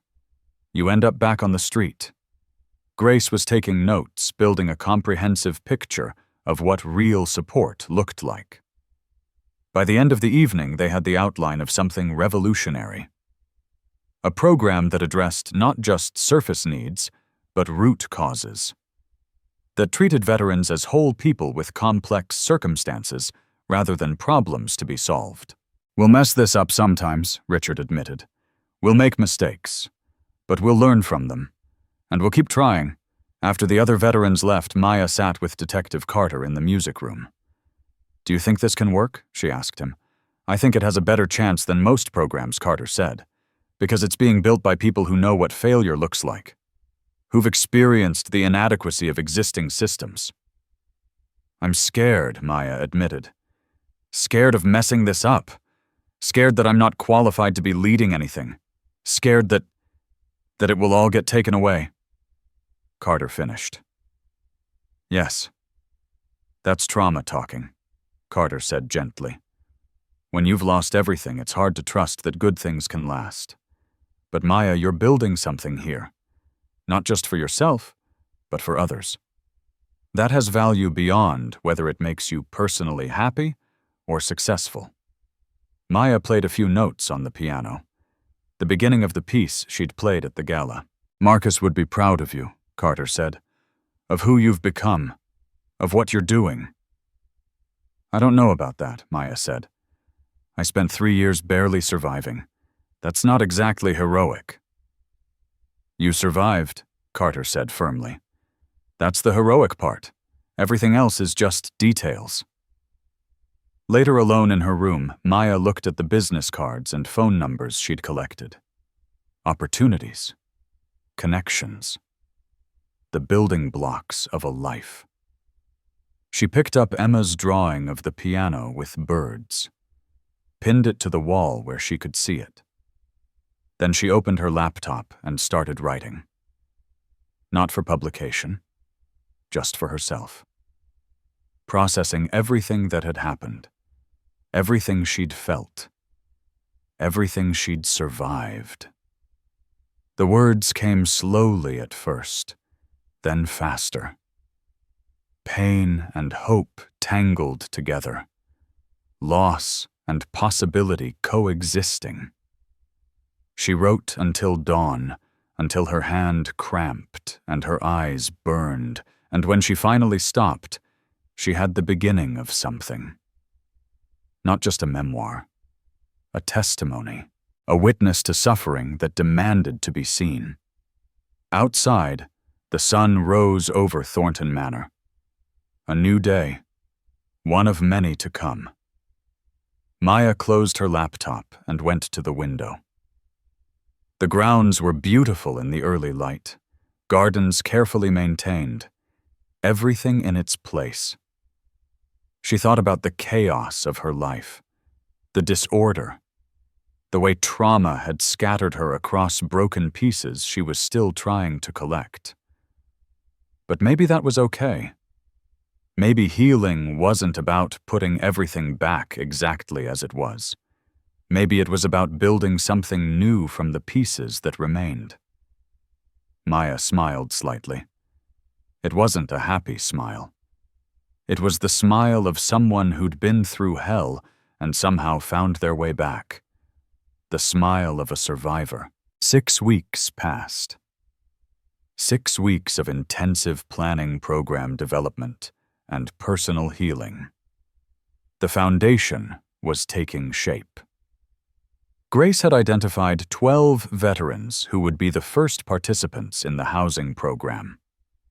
Richard had purchased an apartment building on the east side, not in the wealthiest area, but not in the worst either. A place with dignity. Maya had been working with Marcus Wong at the conservatory, developing a music therapy curriculum. She'd also been practicing. Really practicing for the first time in years. Building strength in her left hand, refining techniques, preparing. Because tonight was the night. The conservatory was hosting a benefit concert. All proceeds would go to the foundation, and Maya was going to perform. She stood backstage in the concert hall wearing a simple black dress that Amanda had helped her pick out. Her hair was styled professionally, her makeup subtle, but present. She looked for the first time in years like the person she used to be. But she didn't feel like that person. She felt like someone new, someone forged in fire and suffering, someone who'd died and been reborn. The concert hall was packed, over 1,000 people. Some were wealthy donors, but many were veterans admitted for free, filling the upper balconies. People who understood who'd lived similar stories, even if the details were different. Grace sat in the third row with her son, Terrence. David and Emma were there. Emma clutching the program like a treasure. Detective Carter sat with his wife, his hand gripping hers tightly. Richard and Amanda were in the front row, their faces showing a mixture of pride and nervousness. The house lights dimmed. Marcus Wong walked onto the stage to introduce Maya. Ladies and gentlemen, 6 weeks ago, a video went viral. A video of a homeless veteran playing piano at a charity gala. Many of you saw it. Many of you were moved by it. But I want you to understand something important. What you saw in that video was not a novelty. It was not a spectacle. It was art. Real art created by a real artist who has overcome obstacles most of us will never face. He paused, letting the words settle. Maya Carter is not here tonight as a charity case.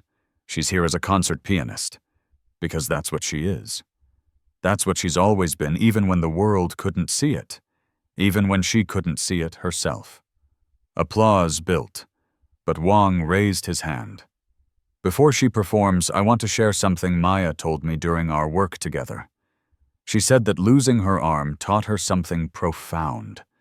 It taught her that music isn't in the fingers. It's in the heart. It's in the soul. The fingers are just the tools we use to let it out. And when those tools are limited, we find new ways. We adapt. We transcend. He gestured toward the wings. Please welcome Maya Carter. The applause was thunderous.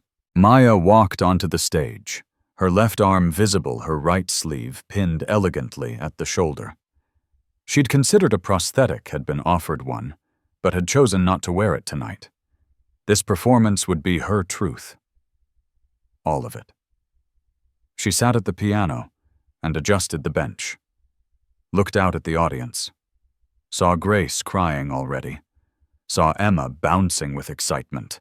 Saw Carter's solemn nod of encouragement. Saw in the back balcony several of the homeless veterans from the foundation planning sessions. James, Maria, Tyler, others, bearing witness. Maya placed her left hand on the keys. Before I play, she said, her voice amplified by the stage microphone, I want to dedicate this performance. To my brother Marcus, who died serving our country. To my parents who sacrificed everything to give me opportunities. To David Monroe, who saved my life on a rooftop when I couldn't save myself.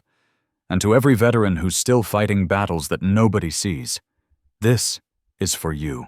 She began to play. The first piece was Chopin's Nocturne, the same one she'd played at the gala. But this was different. She'd had 6 weeks to practice, to refine, to pour even more emotion into every note.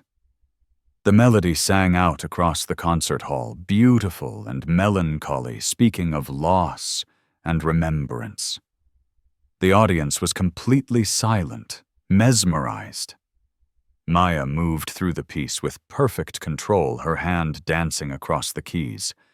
The technical difficulty of playing with one hand was still present, still obvious to trained musicians, but it had become part of the performance rather than a limitation. The spaces between notes carried meaning. The stretches and jumps added drama. When the nocturne ended, there was a moment of silence. Then applause that shook the hall. But Maya wasn't done. The second piece was Liszt's Liebestraum No. 3, one of the most romantic and technically demanding pieces in the piano repertoire. Adapted for one hand, it became something almost impossibly beautiful. The melody soared and dipped, speaking of love and longing and dreams. Maya lost herself in the music. Her eyes closed. Her body swayed slightly with the rhythm. This was why she'd survived. Not for fame or success or redemption, but for this. For the ability to create beauty, to take suffering and transform it into something that could move others. The piece built toward its climax, the melody repeating in waves of increasing intensity. Maya's hand flew across the keys, confident and sure. In the audience, people were openly weeping. This wasn't just a performance. It was a testimony, a proof of human resilience, a demonstration that brokenness doesn't have to mean the end. The final notes of Liebestraum faded into silence. Maya opened her eyes, looked out at the audience, and smiled. The final piece I'm going to play tonight is one I composed myself. I wrote it over the past 6 weeks, working through everything that's happened, everything I've felt. It's called Letter to My Father. She paused, her hand resting on the keys. My father was a janitor. He worked 3 jobs to give me opportunities, to pay for piano lessons, to buy me an instrument. He died while I was in Iraq, and I never got to tell him thank you. Never got to tell him that everything I am, everything I can do is because of him. Her voice cracked slightly. So this is me saying it now. Thank you, Dad, for believing in me when I didn't believe in myself, for sacrificing so I could dream, for showing me that dignity isn't about what you do for a living, but about how you treat people and what you give to those you love. She began to play. The composition was unlike anything she'd performed before. It started quietly, tentatively, like a child learning to walk. Then it grew stronger, more confident, building through major and minor keys that represented joy and sorrow intertwined. There were sections of dissonance representing the chaos of war, crashing chords that sounded like explosions, frantic passages that suggested panic and fear. Then a long, aching silence. When the music returned, it was different, slower, sadder. The melody searching for something it had lost. This was the aftermath, the grief, the emptiness. But gradually, slowly, fragments of the original melody began to return. Not the same as before, changed, haunted, but recognizable. Still there, still alive. The piece built toward its conclusion, the melody finding new harmonies, new possibilities. It didn't resolve in triumph. That would have been dishonest. Instead, it resolved in acceptance, in the understanding that joy and sorrow coexist, that healing doesn't mean forgetting, that you carry your losses with you, but they don't have to define you. The final chord rang out and slowly faded.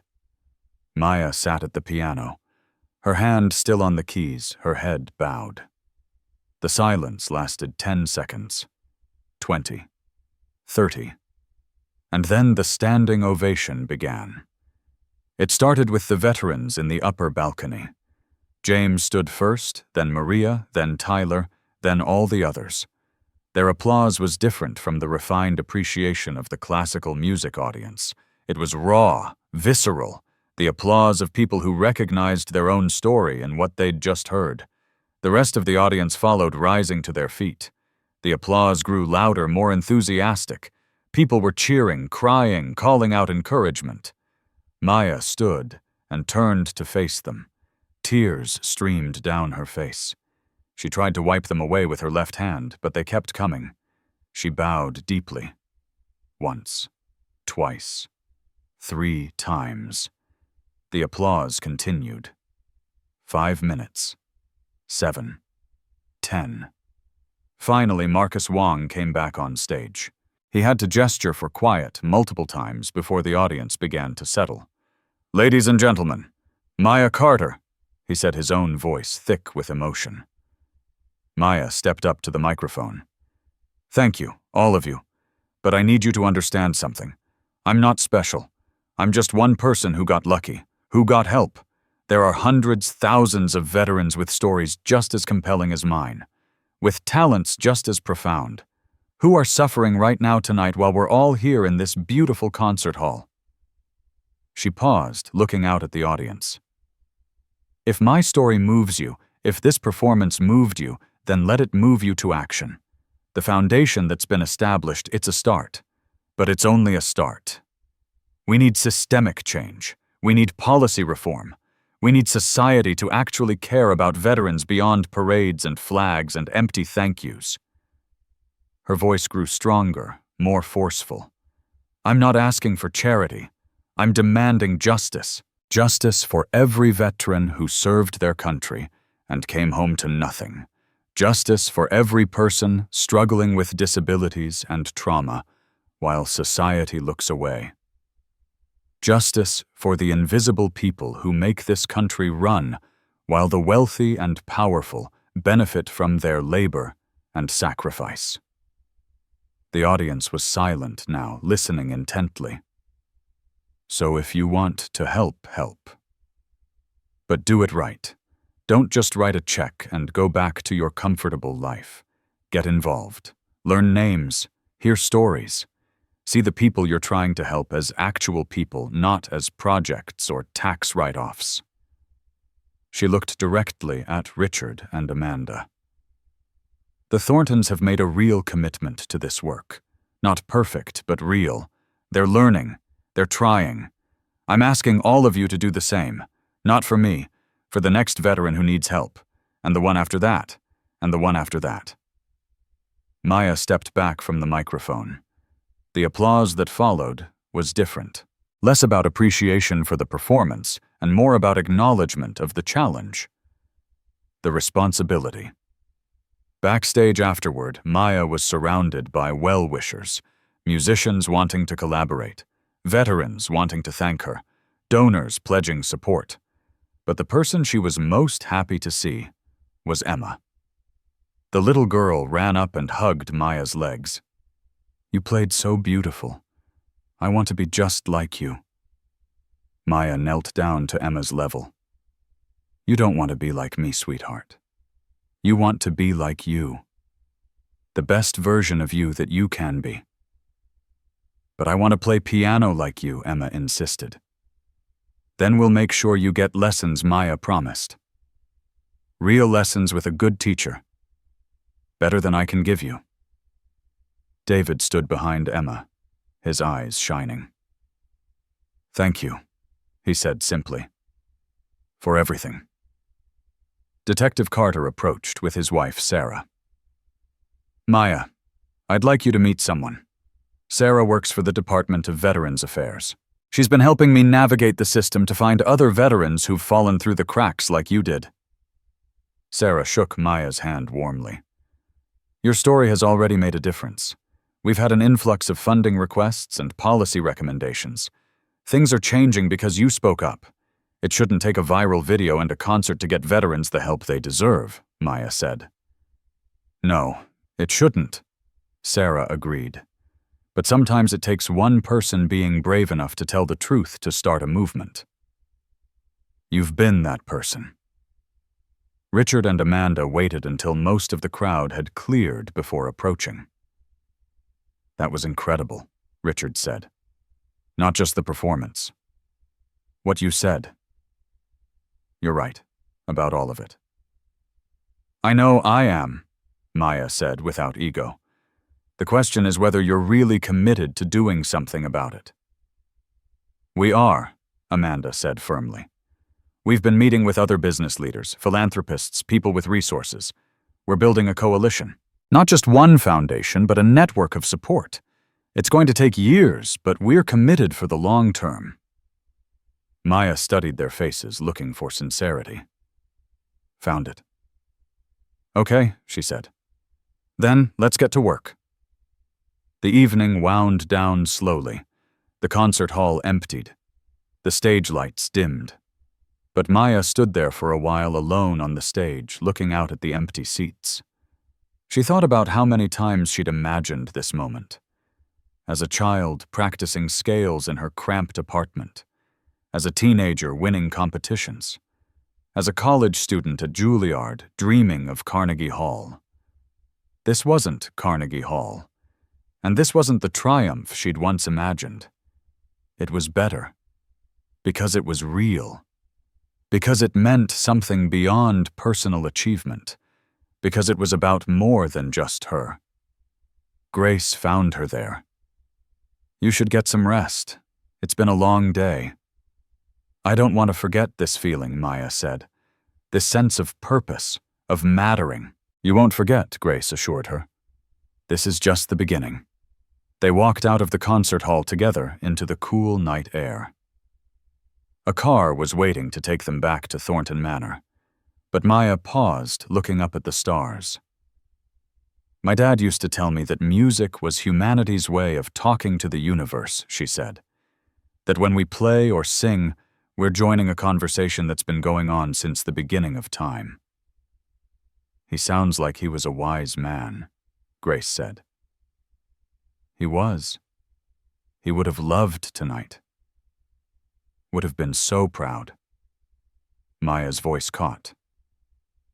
I wish he could have seen it. Maybe he did, Grace said softly. Maybe they all did, Marcus, your mother. Maybe they were here watching, cheering louder than anyone. Maya smiled through tears. Maybe so. They got into the car. As it pulled away from the concert hall, Maya looked back at the building. Tomorrow, it would host another performance, other musicians, other stories. But tonight, it had been hers. And she'd used that moment not just to play, but to speak, to challenge, to demand better. That she thought was the real performance, the real art, turning pain into purpose, suffering into service, brokenness into beauty. The car drove through the city past doorways where people slept, past alleys where veterans huddled against the cold. Maya saw them. Really saw them, not with pity but with recognition. We're going to help them, she said quietly, as many as we can. Yes, Grace agreed. We are.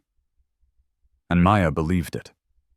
For the first time in years, she believed in something beyond survival. She believed in possibility, in change, in hope. Not naive hope, not the kind that ignores reality. But battle-tested hope. The kind that endures because it has to. Because the alternative is surrender. And Maya Carter was done surrendering. The sun rose over the East Side Community Center, casting golden light across the newly renovated building. What had once been an abandoned warehouse was now a thriving hub of services for homeless veterans. The transformation had taken 6 months of intensive work, but it was finally ready. Maya stood in the main hall, looking around with satisfaction.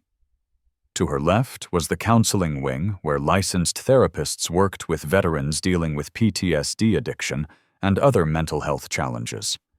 To her right was the job training center, equipped with computers and staffed by career counselors. Behind her was the cafeteria, where 3 hot meals a day were served, no questions asked. But straight ahead through glass doors was Maya's domain, the music room. It held 10 keyboards, 3 acoustic pianos, and 1 beautiful grand piano donated by the conservatory. Soundproof practice rooms lined the walls. Shelves held sheet music instruction books and recording equipment. Grace walked up behind her. Nervous, terrified. Maya admitted. What if I'm a terrible teacher? What if this doesn't work? Then you'll learn and adjust, Grace said pragmatically. That's how all of this works. We try, we fail, we learn, we try again. The past 6 months had been a whirlwind. The foundation had grown beyond anyone's expectations. Richard's initial $50 million endowment had been matched by other donors, bringing the total to over $100 million. The East Side Community Center was just the first of 3 planned locations. More importantly, the program worked. Of the 12 veterans in the initial housing program, 10 were still housed and stable. 8 had found employment. 4 had reconnected with estranged family members. 6 were enrolled in education or training programs. Were there failures? Yes. 2 veterans had relapsed into addiction and were back on the streets despite the program's best efforts. But Grace had a philosophy about that. We can't save everyone, but we save who we can, and we keep the door open for the others to come back when they're ready. Maya had moved into her own apartment 3 months ago, a small 1-bedroom in a decent neighborhood. Not luxurious, but hers. She'd furnished it simply. A bed, a small table, a keyboard in the living room, photos on the walls, Emma's drawings, a picture of her parents, Marcus in his military uniform. Her VA disability benefits had come through along with significant back pay. She'd used most of it to pay off her parents' medical debts, which had been haunting her for years. The rest went into savings. Security. Something she'd thought she'd never have again. She worked 3 jobs now, but unlike her father's 3 jobs, these came with insurance and benefits and dignity. She taught music therapy at the center 3 days a week. She worked as an artist in residence at the conservatory 2 days a week. And she performed occasional concerts, though she was selective about which ones she accepted. The money was good. Better than good. But that wasn't why she did it. She did it because it mattered. Because every veteran she taught was Marcus. Was her. Was all of them. The door to the center opened, and the first clients began to arrive. James came in first. In 6 months, he'd transformed.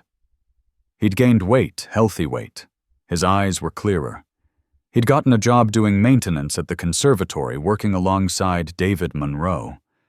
They'd become friends, 2 veterans helping each other navigate the civilian world. Morning, Maya, James said, heading straight for the coffee station. We ready for this? As ready as we'll ever be, Maya replied. Maria arrived next with her children, who'd been returned to her custody 2 months ago. 6-year-old twins, energetic and loud and beautiful. The progress Maria had made was stunning. She'd completed a certified nursing assistant program and had just started a job at a local hospital. Her kids were in school, thriving, no longer showing the signs of trauma that had been so evident when Maya first met them. Can the twins stay in the daycare while we do our session? Maria asked. The center had a childcare component, recognizing that many veterans couldn't participate in programs without it. Of course, Maya said. Grace will take them. More veterans arrived. Tyler, who'd been through rehab twice in 6 months and was currently 90 days sober. Rachel, a Navy veteran who'd been living in her car when Grace found her. Michael, an older Vietnam veteran who'd been homeless for 20 years. 23 veterans in total, all at different stages of recovery, all struggling with different challenges, all united by service and suffering. Maya stood at the front of the music room as they settled into chairs. Welcome to the first session of music therapy at the East Side Community Center. I'm Maya Carter. Most of you know my story. I'm not going to pretend I have all the answers. I'm figuring this out as I go, just like you are. But I believe music can help us process things we can't put into words, can give us a way to express pain and joy and everything in between. She sat at the grand piano. I'm going to start by playing something. Just listen. Don't judge it or analyze it. Just feel what it makes you feel. She played a simple melody. Nothing fancy, just a progression of chords that moved from minor to major, from sadness to hope. When she finished, she looked at the group. What did that make you feel? Silence at first. Then James spoke up. Made me think of my daughter. Haven't seen her in 15 years, wondering if she remembers me. Made me angry, Tyler said. Don't know why. Just angry. Made me cry, Rachel admitted. Everything makes me cry lately. It's annoying. Crying isn't weakness, Maya said gently. It's honesty.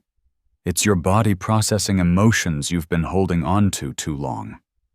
They spent the next hour exploring simple melodies on keyboards.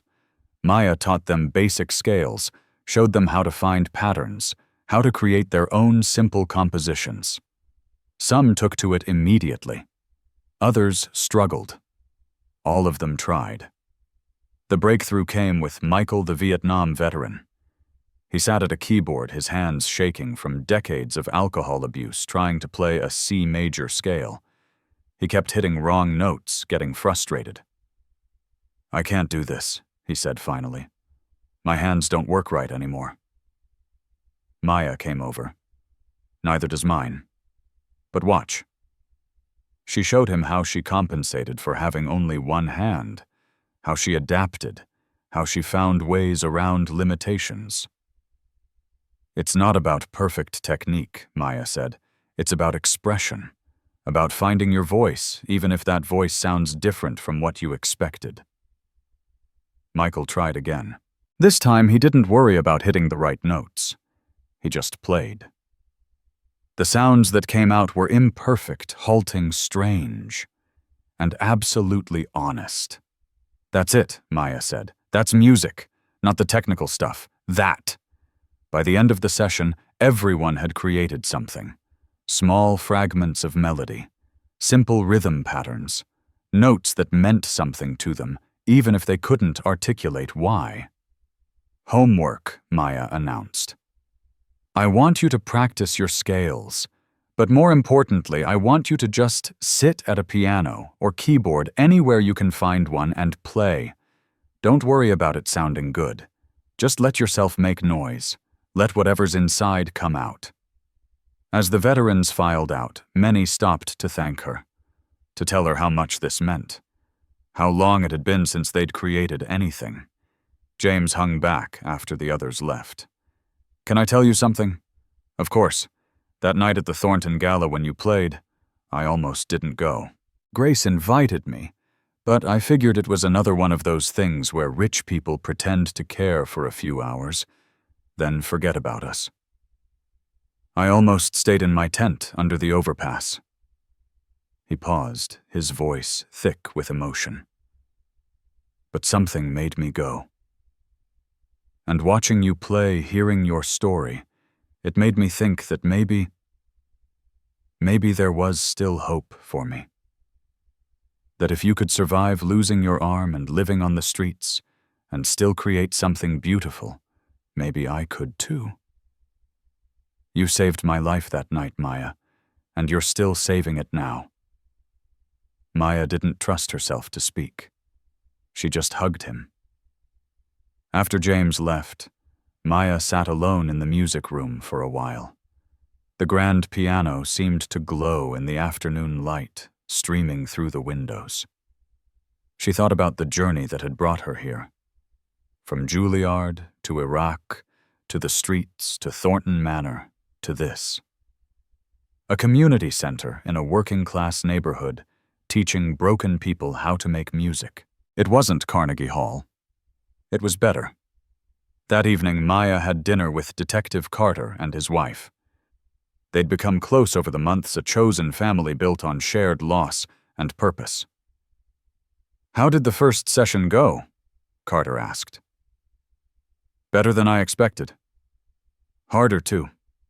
There's so much pain in that room, so many people carrying so much weight." "But they're carrying it together now," Sarah said. "That's what matters. Community, connection, not being alone with it anymore."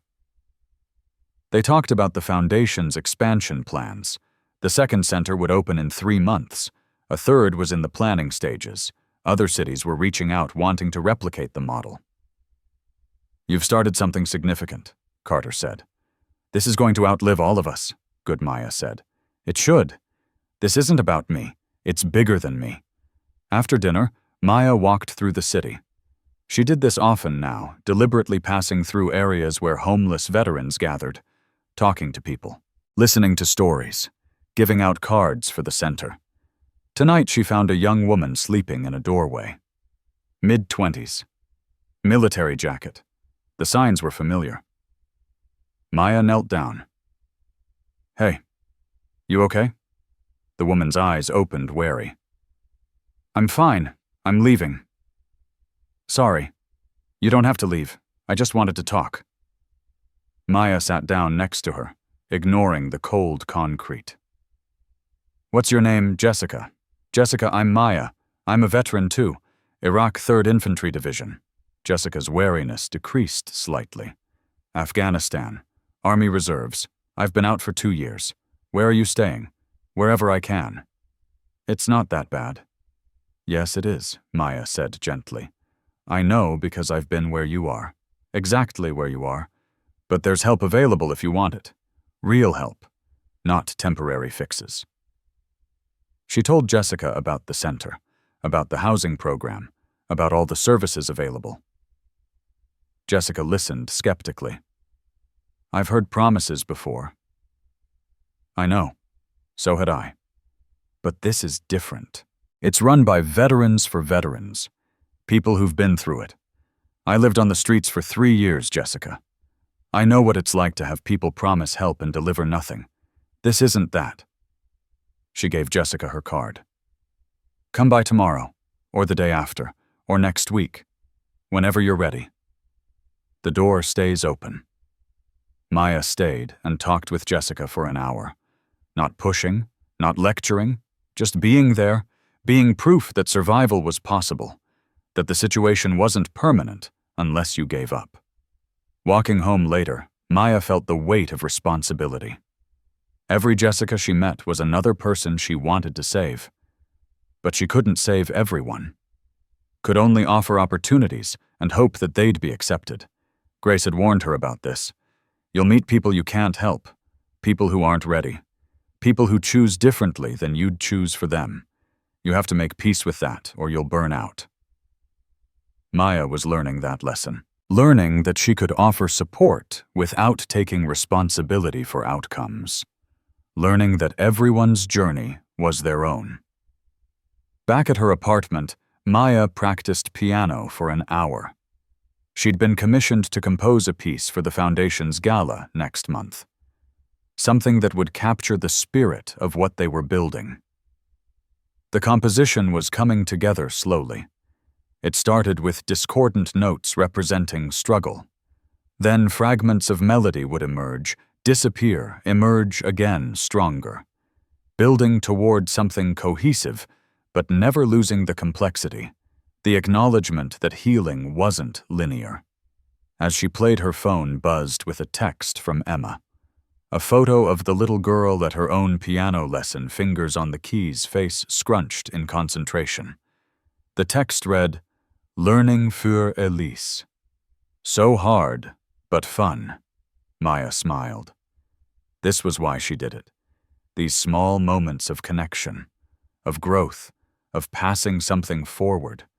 She texted back, "You're doing great. Keep practicing. Cannot wait to hear it." Later in bed, Maya thought about how different her life was from a year ago. When she'd stood at those gates in the rain, desperate and broken, she couldn't have imagined this. She thought about Marcus, about how he'd died saving someone, how that act of sacrifice had rippled outward, eventually leading to her salvation, and now to others' salvation through her. "We save each other," David had said that night on the roof. That's how this works. He was right. It was a chain of saving and being saved, of connections that formed networks of support strong enough to catch people when they fell. Maya had been caught. Now she was part of the net catching others. It wasn't perfect. There were still hard days, still nightmares, still moments when depression whispered that nothing mattered, still times when the phantom pain in her missing arm became unbearable. But there were also good days.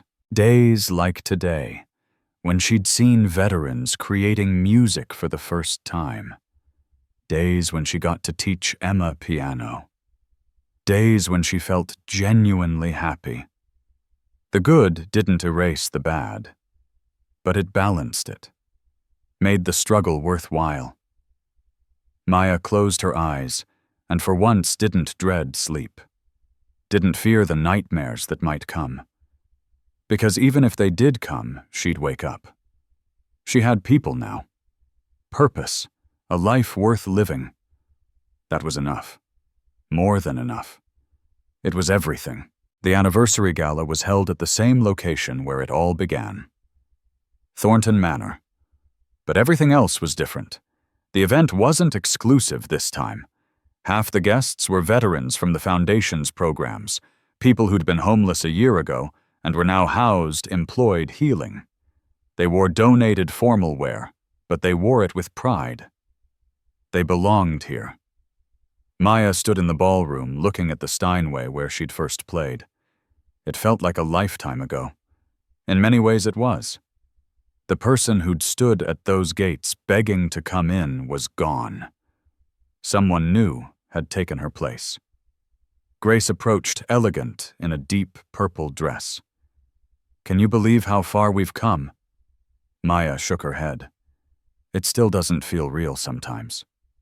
The Foundation had exceeded every projection.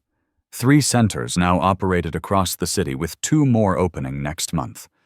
Over 300 veterans had been housed. Employment programs had placed 200 people in stable jobs. The music therapy program had expanded to include art therapy writing workshops and other creative healing modalities. Most importantly, the model was being replicated. 12 other cities had reached out, wanting to implement similar programs. Federal legislation was being drafted that would provide funding for veteran services based on the Foundation's approach. Richard took the stage to address the crowd. He looked different than he had a year ago. More humble, more genuine. A year ago we held a gala here that was supposed to be about helping veterans. But honestly, it was more about us feeling good about ourselves, about performing charity without actually changing anything fundamental. Then Maya Carter stood at our gates in the rain, and everything changed. He gestured to Maya, who stood near the piano. Maya didn't just perform for us. She challenged us. She demanded that we see veterans not as charity cases, but as whole people deserving of dignity and genuine support. She forced us to confront our own privilege and complicity in a system that was failing people who'd sacrificed for our country. The room was silent, listening. This past year has been the most fulfilling of my life. Not because of business success or wealth accumulation, but because I've finally felt like I'm doing something that matters, something my father would be proud of. And that's entirely because Maya refused to let us offer empty gestures. She insisted on real change. He looked directly at her. "Thank you, Maya, for your courage, for your honesty, for your refusal to accept anything less than genuine transformation." The applause was warm and sincere. Maya stepped up to the microphone. "I've been asked to say a few words tonight. I've been dreading it because I hate speeches, so I'm going to keep this short." She paused, gathering her thoughts. "A year ago, I was homeless, hungry, hopeless. I'd given up on the idea that things could get better. I was just surviving day to day, waiting for, I don't even know what. An end, I guess. Then one night, desperate and freezing, I came to these gates and asked for one small thing, a chance to play piano in exchange for shelter from the storm." Her voice strengthened. "What I got was so much more. I got people who saw me, really saw me, who recognized my humanity, even when I'd almost forgotten it myself. I got Grace, who let me in when she didn't have to. Detective Carter, who kept a promise to my brother.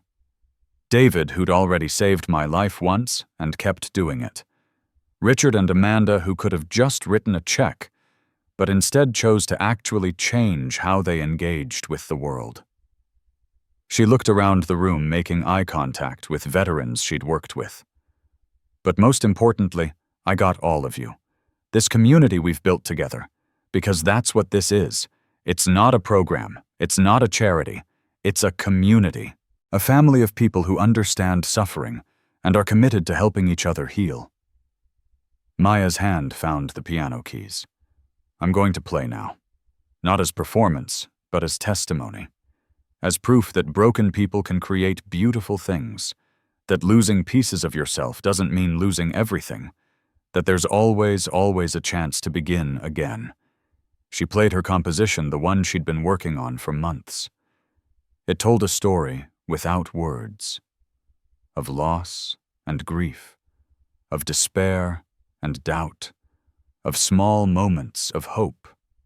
Of community and connection. Of healing that wasn't linear, but was real. The piece was raw and imperfect and deeply moving. When it ended, there wasn't just applause. There was understanding. Shared recognition of truth. After the formal program ended, Maya found herself surrounded by veterans wanting to talk, to thank her, to share their own progress. James pulled her aside. "I have news." My daughter reached out. After 15 years, she saw one of the news stories about the foundation and recognized me in the background of a photo. "We're meeting for coffee next week." Maya hugged him fiercely. "James, that's incredible." "I'm terrified," he admitted. "What if she hates me? What if I've been gone too long? Then you'll handle it." "But give her a chance. Give yourself a chance." Maria was there with her twins, who'd grown so much in a year. "I got promoted," Maria said, beaming. "Charge nurse position, better pay, better hours. And the twins are thriving in school. Their teacher says they're at the top of their class." "You did that," Maya said. "You fought for them and for yourself." "We did it together," Maria corrected. "All of us." Tyler approached nervously. "I need to tell you something. I relapsed 3 weeks ago, used for 2 days. But instead of disappearing, instead of giving up, I went to the center. Grace helped me get back into treatment. I'm 10 days clean now." Maya took his hand. "That's not failure, Tyler. That's courage. Recovery isn't a straight line. What matters is that you came back, that you kept trying. The old me would have just kept using until I was dead," Tyler said. "But I kept thinking about what you said in class, about how we have to keep trying even when we fail. So I did." Detective Carter found Maya as the evening was winding down. "I have something for you." He handed her an envelope. Inside was a letter on official State House letterary. "Read it," Carter urged. Maya scanned the letter, her eyes widening. It was from the governor's office. She'd been selected to receive the State Medal of Honor for her service to veterans. The ceremony would be held next month. I don't deserve this," Maya stammered. "Yes, you do," Carter said firmly. "You've transformed hundreds of lives. You've changed policy. You've created a model that's being implemented nationwide. If anyone deserves recognition, it's you. It wasn't just me. It was everyone." "Then accept it on behalf of everyone," Carter said. "Accept it as recognition for all the veterans who've been invisible for too long." David and Emma found her next. Emma, now 9, was taking piano seriously. She'd progressed remarkably, showing genuine talent. "Miss Maya," Emma said formally, "I have a request. What's that, sweetheart? I want to perform at the next center opening. I want to play for the veterans, to show them that music can help anyone, even kids like me who miss their moms." Maya's throat tightened. "Emma, that would be beautiful. But are you sure you're ready?" "You were ready when you played here," Emma said.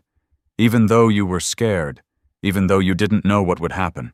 You did it anyway. I want to be brave like you." David's eyes were shining with tears. She's been practicing every day, writing her own composition about Karen, about missing her but learning to be happy again. "Then yes," Maya said. "Absolutely yes." As the guests began to leave, Maya found herself alone in the ballroom once more. Richard approached Amanda beside him. "We have a proposal," Richard said. "The foundation board has voted unanimously. We'd like you to become the executive director. Not just a consultant or spokesperson, but the actual leader of the organization." Maya stared at them. "I don't have that kind of experience. I don't have a degree in nonprofit management, or you have something better," Amanda interrupted. "You have lived experience. You have credibility with the community we're trying to serve. You have vision and passion and a commitment to keeping this real, instead of letting it become another bureaucratic nonprofit that loses sight of its mission." "The salary would be substantial," Richard added. "Enough to live comfortably. To save. To build a real future." Maya looked around the ballroom. At Grace, talking with veterans. At Carter, organizing a mentorship program. At Emma, practicing piano fingerings in the air. At all the people who'd become her family. "I'll do it," she said. "On one condition." "Name it," Richard said. "We expand the mission.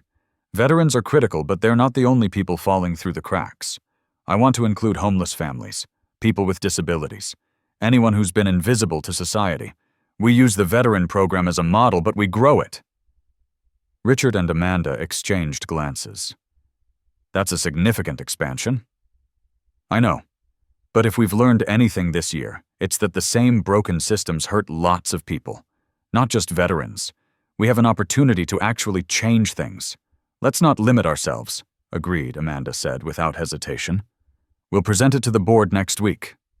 Maya spent the last hour of the evening playing piano for the handful of guests who remained. Not performing, just playing. Improvising melodies. Taking requests. Creating music in the moment. Grace sat nearby, watching. "You know what's different about you now? What you're not just surviving anymore. You're thriving. You're not just healing. You're growing. There's light in your eyes that wasn't there a year ago." Maya's fingers continued moving across the keys. "I still have hard days. Still struggle. Of course you do. That's being human. But you're not alone with it anymore. That's the difference." At midnight, Maya finally left Thornton Manor. She walked out through the same gates where she'd stood in the rain a year ago. But this time she walked out with her head high. With friends. With purpose.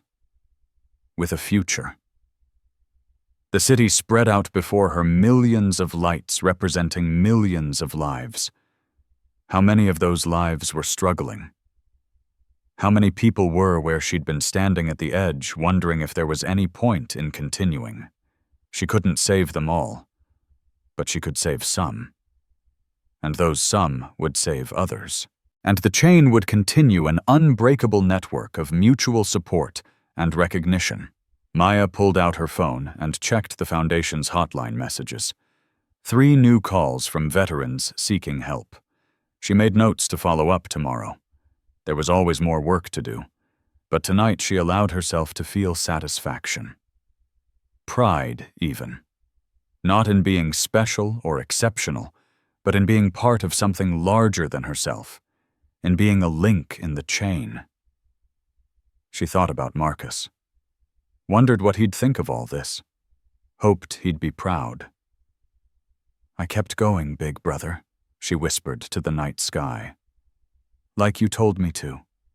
Like you showed me how." Her phone buzzed. A text from Jessica, the young woman she'd met sleeping in a doorway 6 months ago. Jessica had joined the housing program, was working as a medical assistant, now was rebuilding her life. The text read, "Just wanted to say thank you for not giving up on me, even when I'd given up on myself. You saved my life." Maya typed back, "You saved your own life. I just showed you it was possible." She walked home through the quiet city streets, past the shelter where David had found her on the roof, past the library where she'd spent days watching piano tutorials, past the doorways where she'd slept countless nights. The city hadn't changed. It was still harsh, still indifferent, still full of suffering. But Maya had changed. And through her, the city was slowly changing too. One person at a time. One connection at a time. One moment of genuine seeing and being seen. Back at her apartment, Maya sat at her keyboard and played softly, not wanting to disturb neighbors. She played the melody from her composition, the one that moved from discord to harmony, from isolation to community. Tomorrow would bring new challenges, more veterans needing help, more systems to navigate, more bureaucracy to fight, more moments of despair and triumph intertwined. But tonight, Maya allowed herself to be happy. Simply profoundly happy.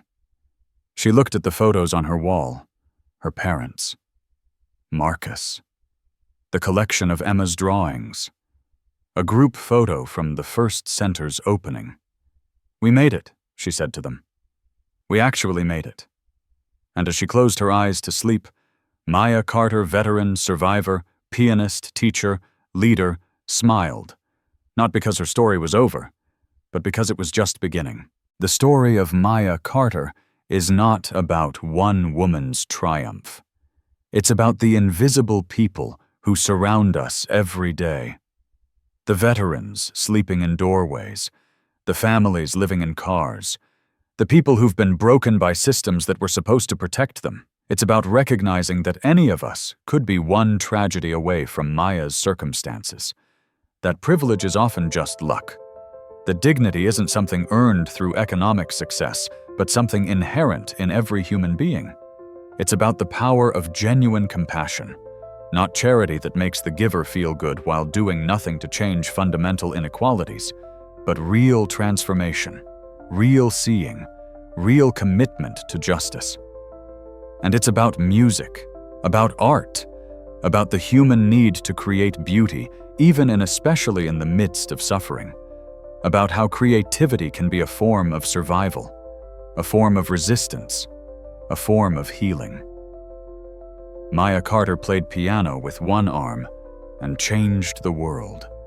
But she didn't do it alone. She did it with Grace, who saw her as human before she proved her worth.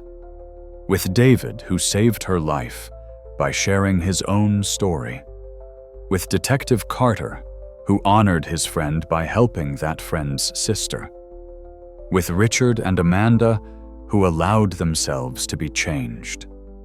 With Emma, who reminded her that innocence and hope still exist.